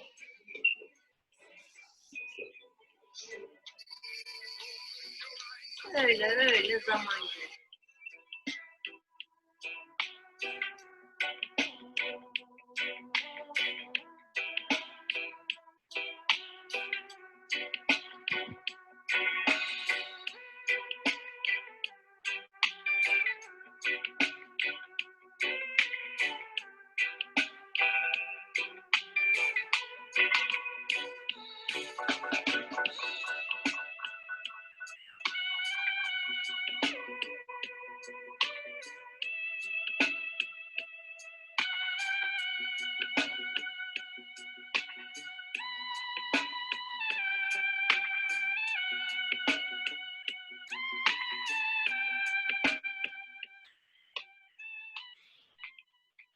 Thank you, Ezra. Thank you. Bravissimo. You want to say hi? I hope you liked it. We enjoyed every second of it while producing. So I think the outcome, I mean, I'm very happy with the outcome. It's a very good contrast. I managed to do what I had in mind, at least reflecting the society and the contrast. And I hope you liked it as well. Thank you again. And now from human to posthuman, Professor Alessandra Chiricosta's group. And it's a video. Andrea, se puoi, if you can share it. It's the video Posthuman Communities. Just 1 second. Professor Chiricosta teaches gender flows, and her field is philosophy and intercultural studies.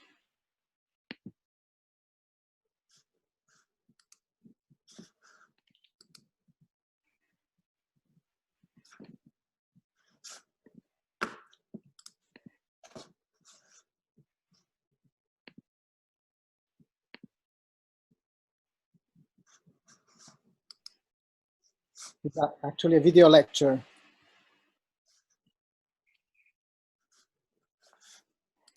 Over the years, perhaps the initial assumption and association that comes to our mind when we think of community is people. That people essentially are what makes a community, and in turn, the community can help us identify our identity or perhaps even our sense of purpose in life. Posthuman community, however, enlightens us to view the definition of community from a different perspective, one that leads to suggest that perhaps community is not necessarily just made up of people, but rather that people are in fact an agent within all the encompassing factors of a community.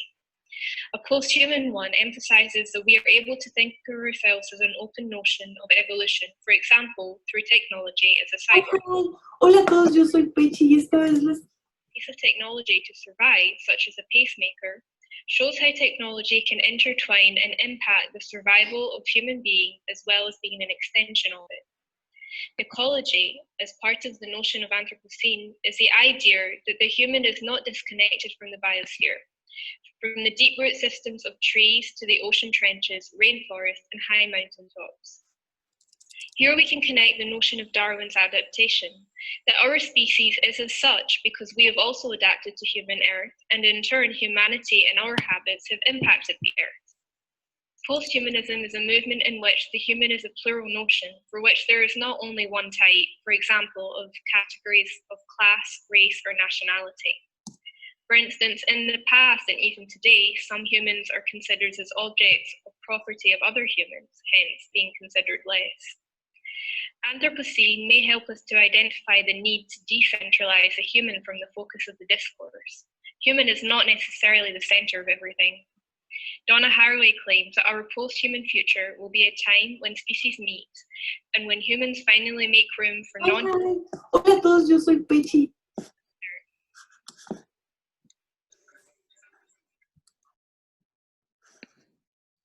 So the next topic is the topic of hashtag communities. According to Oxford Dictionary, the hashtag is defined as a word or phrase preceded by a hash sign, which is two vertical lines intercepting two horizontal lines, which is used on social media websites and applications to identify messages on a specific topic. It can be argued that hashtags are the clearest symbol for social media to such an extent that it has intercepted traditional cultures and languages today. Hashtags create the prerequisites for a community within cyberspace. These communities are centered around a specific topic determined by the name of the hashtag. This, in turn, is seemingly the only formal criteria for partaking into the community from within the sphere of social media. In other words, the community centered around the hashtag does not define itself on the basis of traditional anthropocentric identity markers, such as ethnicity, location, religion, nor other commonly used criteria in the physical social world. Furthermore, there is no system of hierarchy. Rather, there is transgressional unification through the idea that the hashtag refers to. Another interesting trait of these communities is that they are composed by sets of algorithms implying a set of practical rules and limitations, which determine the confines of the community to some degree, as opposed to the socio-political regulations that define anthropocentric communities. Examples of communities developed with hashtags are often related to social movements, such as the hashtag Black Lives Matter movement, where there is an inherent interest of educating and expanding the community about the topic in order to enforce it in physical communities. With this, it can be observed that the streams within the community of the hashtag reshape the anthropocentric communities. Certainly because following a hashtag is first and foremost a commitment, whilst the formal criteria of the physical world does not promote a similar loyalty to an idea itself. Moreover, there is an inherent flexibility and fluidity provided by the lack of physical constraints, which is a powerful tool in enforcing ideas into traditional communities. However, the strong sense of an idea also creates what is called cancel culture, where internet users or avatars of people are discredited instantly and harshly if they are found to be contradicting the idea of the hashtag community. In this phenomena, the human aspect of forgiveness and atonement is not considered, which tells of a post-anthropocentric desensitivity. The effect seems to be a reduction to avatars participating in lawless communities. Communities where identities can simply be erased and opinions expressed through the lens of algorithms is law. As a consequence, we can ask ourselves how we can be represented in these cyber communities. Furthermore, will the collection of big data tracing behaviors on social media keep strengthening the communities of our cyber data doubles?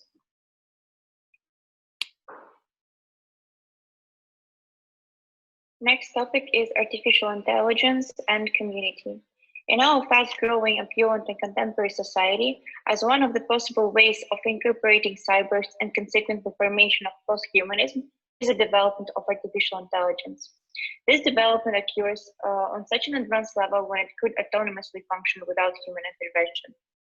The University of Reading stated that artificial intelligence is free of boundaries of gender difference, As the stated seems very promising and dogmatical, we can find the evidence needed and examples of pros and cons in science fiction. Basically, one prominent example is the movie Her. By analyzing it, we observe the progressive implementation of an artificial intelligence into daily private life of the post-human society. The plot is based on the story of a man who installed an operating system as a virtual assistant personified through the female voice. The main character falls in love with this artificial intelligence and rejects all possibilities to have a story with a real woman.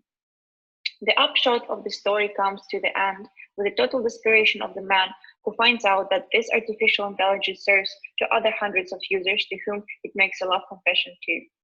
Moreover, it is personalized according to the owner's preferences, so everyone can have this operation system with different gender features. This example provokes ethical questions, not only about intimacy and privacy of the relationships in post-human society, because your private life could be influenced or observed from the outside by the creator, but also it is questioning the morality of such interconnection between an artificial intelligence and human, because it is imposing you to share your so-called cyber partner with other users of this operational system. Besides that, initially it has no defined gender, and you are allowed to shape it as you want. So therefore, it has no identity. Further considerations about the possibility of the creating virtual community brings us to the conclusions that gender unbiased artificial intelligence could totally replace the emotional element and consequently cannot give the human the same output. At the same time, in a longer-term perspective, if and when the post-human society would change the generation, feelings and habits that evoked by real human interconnection would have faded and the brand new post-humanist cyber era would emerge.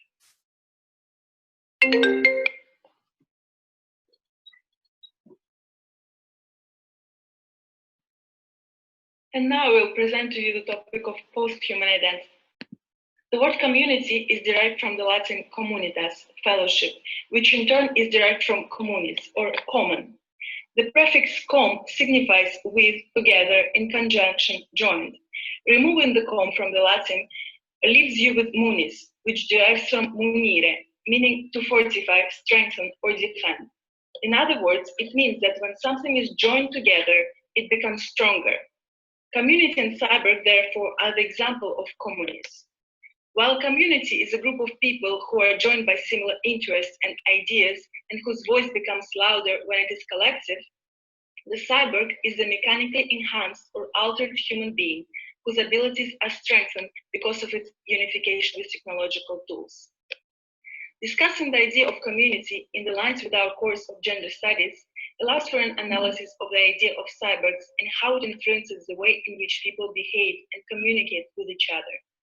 Community is built of the so-called individuals. However, it can be said that today of cyborgs, the fact that we are cyborgs influences the way we interact with each other. As opposed to the common Western static idea of the I identity, the cyborg theory allows for further interpretation of what is human by nature. It questions, therefore, whether human is innately anything by nature, or rather, we are subject of social construction. The idea of the cyborg challenges the staticism of the I by allowing the human to co-join with technology, thus contributing to the constant change of its identity and behaviors. In this way, the technology can be seen as an extension to human and as an important tool for survival. For this reason, cyber can be placed on the evolution timeline. As our bodies adapt to the modern day lifestyle, the behaviors and the ways in which we are human changes. Without necessarily being a part of static, limiting social category, such as a man or a woman, the humans who are cyborgs are allowed to explore their malleability and adaptation to various circumstances and escape the expectations of the social environments in which we live. A human co-joined with technology is therefore an enhanced human who is experiencing new potential advances. So now going on to the second picture. This picture shows the ultimate blurring of boundaries between humans, animals, and technology. On the drawing, human faces are shaped by the branches of trees, which suggests the ultimate conclusion of the human being a part of nature. It can here be attributed to the fact that without trees, human would not exist, since there would be no oxygens for them generated by the trees.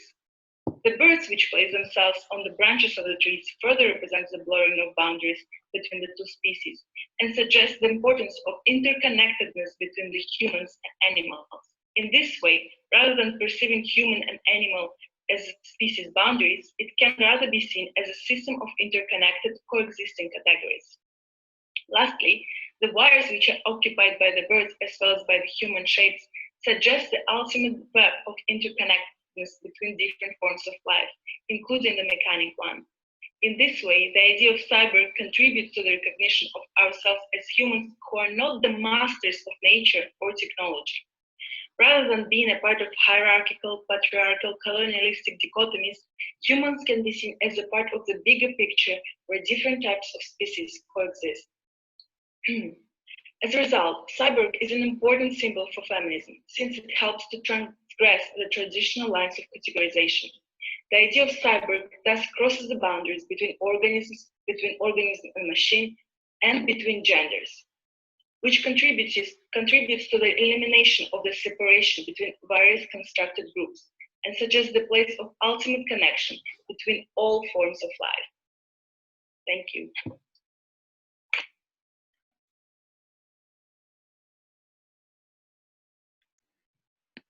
Thank you very much.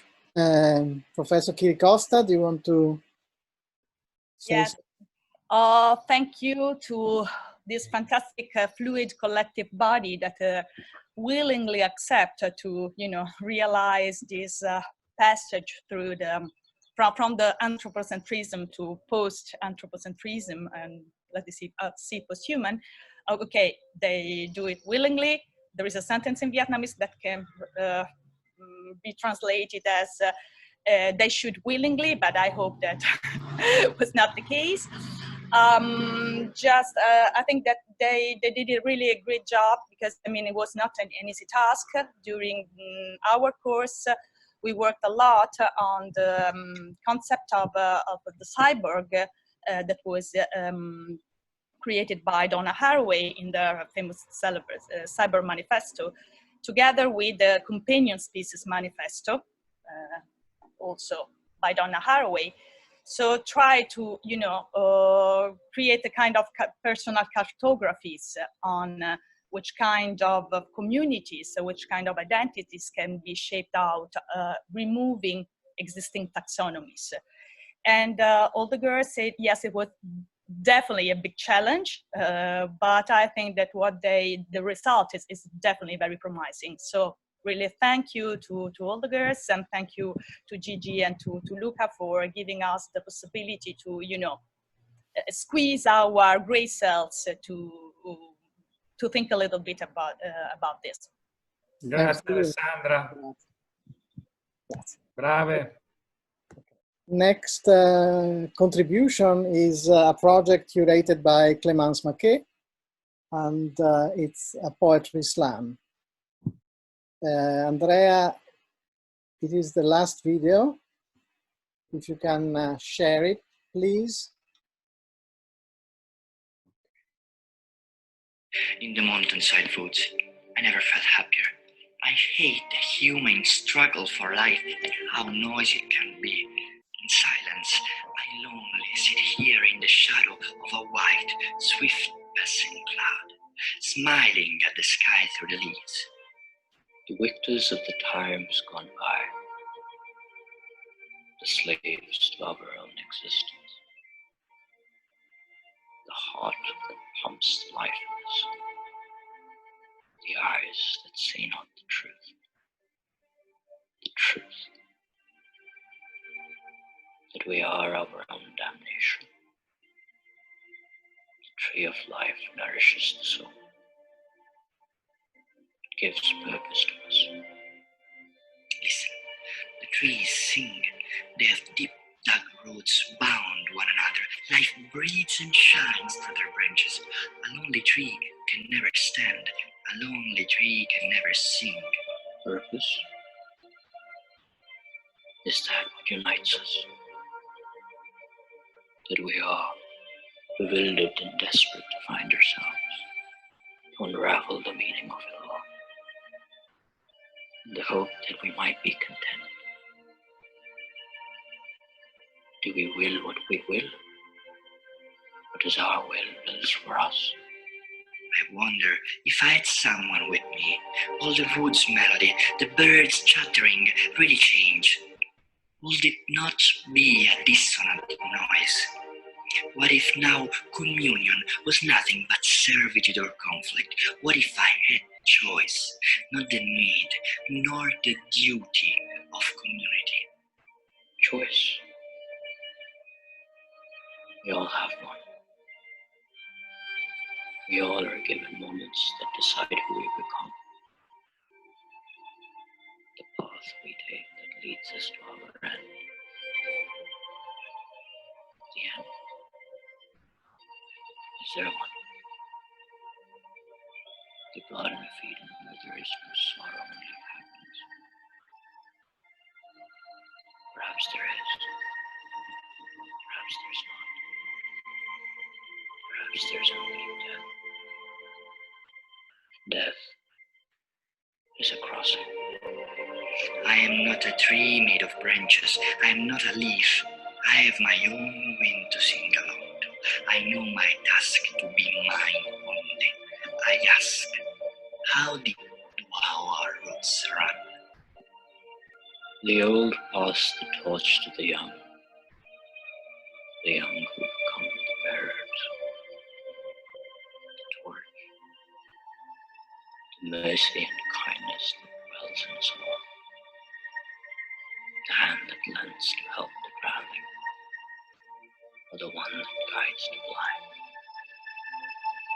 And so to the ones before us, and the ones after us, we owe this one, to see happiness and not despair, to help others and not harm, to be good and avoid evil, till we meet the end of our passing. Andrea, è successo qualcosa?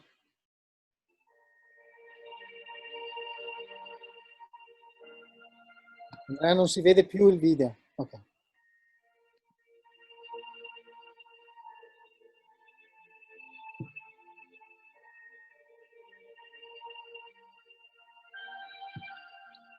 Community is a group sharing a common understanding and often the same language, though manners and tradition. Someone once told me that community was not a choice. You're born in a certain state with laws and traditions. You don't get to choose whether you belong to that community or not. I disagreed with him. We cannot always choose which community to be part of, but we can always choose which community to feel part of. And I also agree with him. Community is also longing and burning all the things you could have been and done if you were only given the chance to. I feel no shame for it. The universality of the tragedy that hit our virus-stricken community shut the productive gears. Togetherness was swiped away with self-isolation. Individuals fell into fear, and the begging for salvation brought upon lifelong mutations. A group of men and women leading a common life according to a rule. The rule of God, the rule of state, the rule of family. Community is made by rules created by the members and to which the members obey. Community is about trust and faith in the laws and in the people enforcing them. Community is about knowing the limits and respecting them. Often, it is about believing that these limits exist for a higher reason and feel no shame for it. A priest once told me that this community will always be there for me. I smiled and I walked away. Humbled by the silence, the absence, the pause on madness, daily frenzy shifted into stillness. Humbled by the fragility of the human body, of what we called society, before welfare was turned into warfare. This one is my favorite. group of animals or plants that live and grow together. Community is growing steady because of the similarities, growing strong because of the differences. Community is about helping the other to grow. Community is flourishing together as individuals and still choosing to be committed to the group. Someone once told me that the stronger ones are always better off alone. I said to her, you may be right, but still here they are, alone. Now I know. It feels shameful. Dysmorphic and distorted realities, pluralities, merging into a common call, embracing true human needs for all, an unexpected shift in trajectory that could be the return of humanity. This is my personal definition of community. Community is choosing to believe in something that belongs somewhere while having the possibility to live. Community should not be a cage. Community should not shape me as a person. Community will draw my perimeter, define the blurry lines of a shapeless soul, help me define who I am. But this will not be enough. I have faith. I have tastes. I have passions. I have purposes. I have places to which I belong, and I am complete, but I'm not yet finished. How could a community be enough to contain all of me? How could many communities be enough to contain all of us? They cannot. And that's okay. It's okay to belong and to still feel like an empty shell, an unfinished work, an unspoken phrase, as it is okay to not belong at all. Just remember to leave the door wide open and feel no shame for it. Did you feel the shame? I felt a funeral in my brain when our hectic peninsula begat some small, lonely islets. I felt a renewal in my brain when streets full of echoes and flags were thrown between us all. I felt a funeral in my brain, and mourners left away kept treating, till it seemed that sense was breaking through. And wrecking the 6-inch reliefs, the steerings, like a drum, kept beating against the window's pane, till I felt my mind was going numb. We watch often the masked silhouettes, the rare wandering shadows. Did you feel this neighbor walking the dog? Did you see the beauty of the old couple?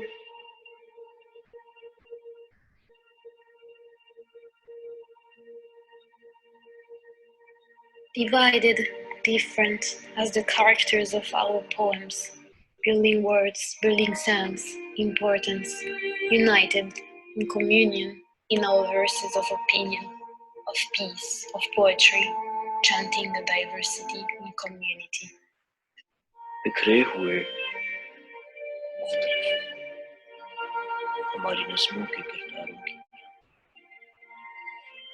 लफ्जों की अहमियत को बोलते हुए 分离着，存有着，正如我们诗词之色，构建着词句，搭基着感受，凝聚着分量，统一着，互通着，在我们诗文里归于想法，归于和平，归于诗意，念诵着集体中多元与分异。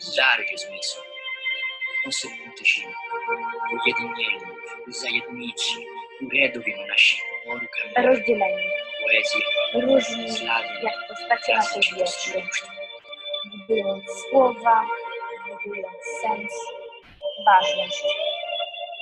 Ograniczeni w komunii, divididos, diferentes, como os personagens de nossos poemas, construídos palavras, construídos horizontes, unidos em comunhão, em nossos versos de opinião, de paz, de poesia, cantando a diversidade. Divisi, differenti, come le nostre poesie, creare un mondo, creare un significato, un'importanza.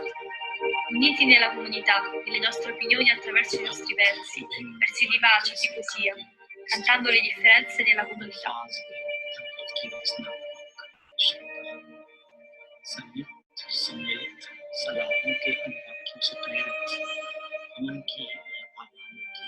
Différents, comme les caractères de nos poèmes, construisant des mots, construisant du sens, de l'importance, unis en communion à travers nos verres d'opinion, de poésie, chantant la diversité قصائد بناء كلمات بناء حس أهمية نتحد بالتواصل في آياتنا السلام الشعر ترديد التنوع في المجتمع.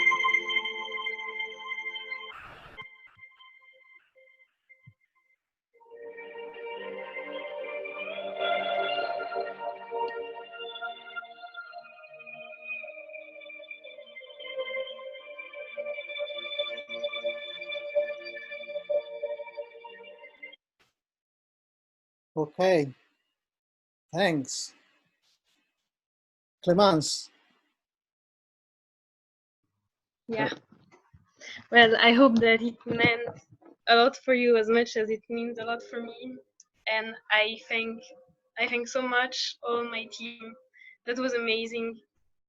Like every second, that was a learning for me.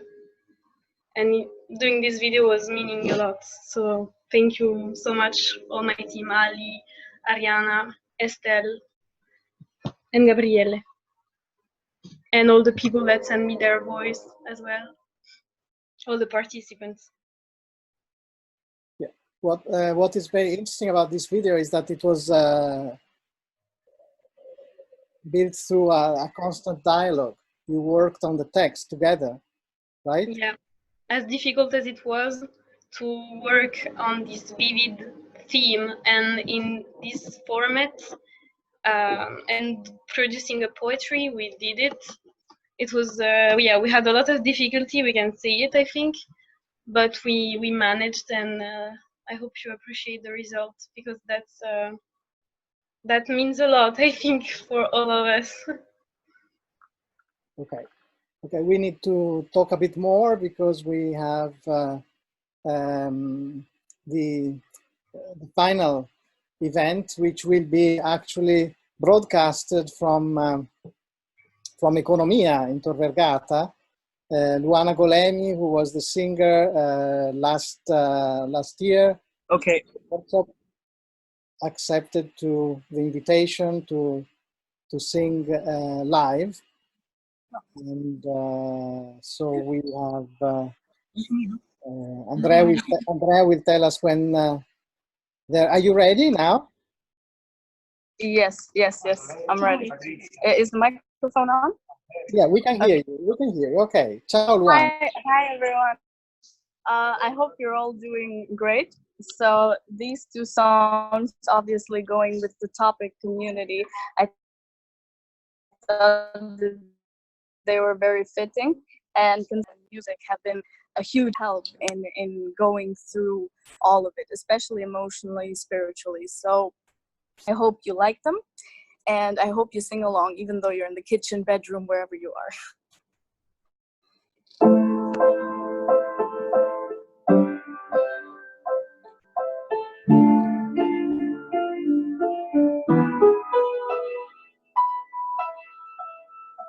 Una mattina sono alzato, bella ciao, bella ciao, bella ciao, ciao, ciao. Una mattina mi sono alzato, ho trovato l'invaso, partigiano, portami via. Bella ciao, bella ciao, bella ciao, ciao, ciao, partigiano, portami via, che mi sento di morire. Se io muoio, partigiano, bella ciao, bella ciao, bella ciao, ciao, ciao. E se io muoio da partigiano, tu mi devi seppellire, e seppellire lassù in montagna. Bella ciao, bella ciao, bella ciao, ciao, ciao. E seppellire lassù in montagna sotto l'ombra di un bel fiore.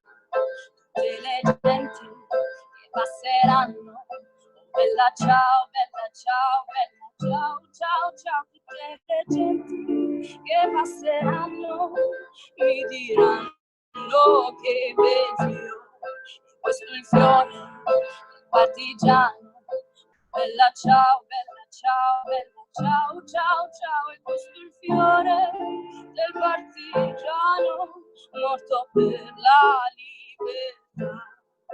Questo è il fiore del partigiano morto per la libertà.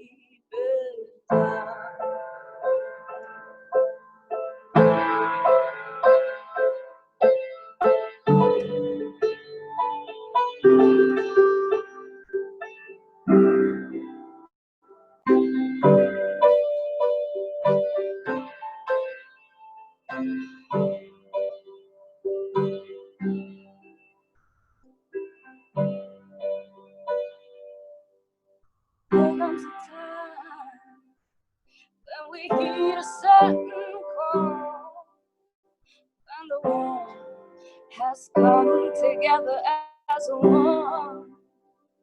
There are people dying.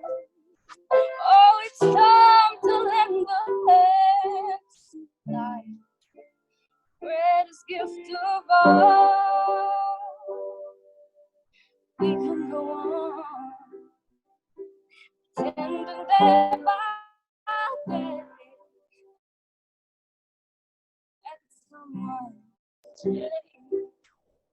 We are all part of God's great big family, so we all must lend a helping hand. We are the ones, we are the children, we are the ones that make a brighter day. So let's start giving. There's a choice to make. We're saving all our lives. It's true, we make a brighter day. Just you and me, you and me.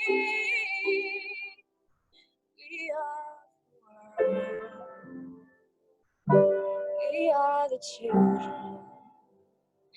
We are the ones that make a brighter day.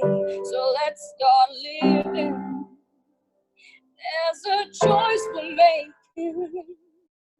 We're saving all our lives. It's true, we make a brighter day.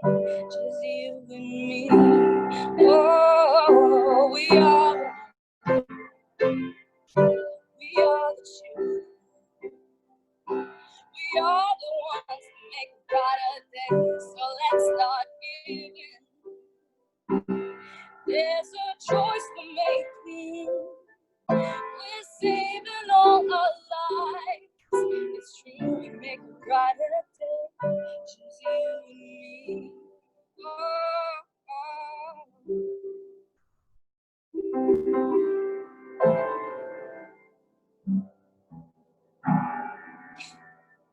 That's it. Thank you. Thank you, Liana. I hope you enjoyed it, first and foremost. And yeah, they left me for the end, dessert for the end. So, yeah. What else? What should we say? I don't know. Ask Luca. What should we say? Ask Luca. You want are you playing something else, Liana? Oh, I don't know. What do you want me to play? I can play all night. Whatever you want. I don't know. I don't think there's much to play. Gustavo, do you want to say something at the end? Oh, Professor, do you want A conclusive remark. There's nothing to say. Thank you for empowering global governance all the time, every day, every minute. I'm really proud of you. What you did this afternoon is power. It's pure, beautiful power. Thank you so much. Enjoy, and I can't wait to see you all tomorrow. Thank you, Luca, for a wonderful job. Thank you for all the presenters. Thank you for all the teachers that have helped the students to perform in such a wonderful way. See you very, very soon. Thank you. Ciao. Thank you. Thank you. Thank you, Gustavo. And thank you again, Luana, for having accepted the challenge again. It was wonderful. Thank you, Vladimir, for being an excellent cameraman. And thank you to Masa Awad, who helped in organizing this musical part. I would like to thank Gustavo Piga for having believed in this project, and would like to thank Alessandra Chiricosta and Giulia Costa, our Ibrahim, Lorenzo Perilli, and Lorenzo Pecchi for having worked hard in organizing students in the wonderful videos and presentations which you saw. In the end, we thought that the video would have been a guarantee of quality of transmission, but we were betrayed, at least at the beginning. I'm awfully sorry. We had made a lot of trials yesterday and everything ran smooth, but obviously it is when we are facing the crowd, when we are facing the stage that the problems arise. And this is why I would like to thank with all my heart our savior, Andrea Polloni. Thank you very much. He rescued a lot, Luca. Thank you. us. Thanks for everything. I would like to thank also Patrizia Marta, Antonino Zappula, and all the staff which has supported our project, and all the students who participated in this big circus, but especially the golden team, Masa Awad, Ezra Chinar, Clemence Maquet, and Arman Mulic, who coordinated the whole thing, together with Luana also Golemi, and last but not least, the organizer assistant Matilda Sandvik. Grazie Matilda, grazie a tutti. Thanks to the rest of you for participating. Really, thank you. Grazie mille Luca, grazie Prof. Thank you, Luca. Thanks a lot. Goodbye. It's always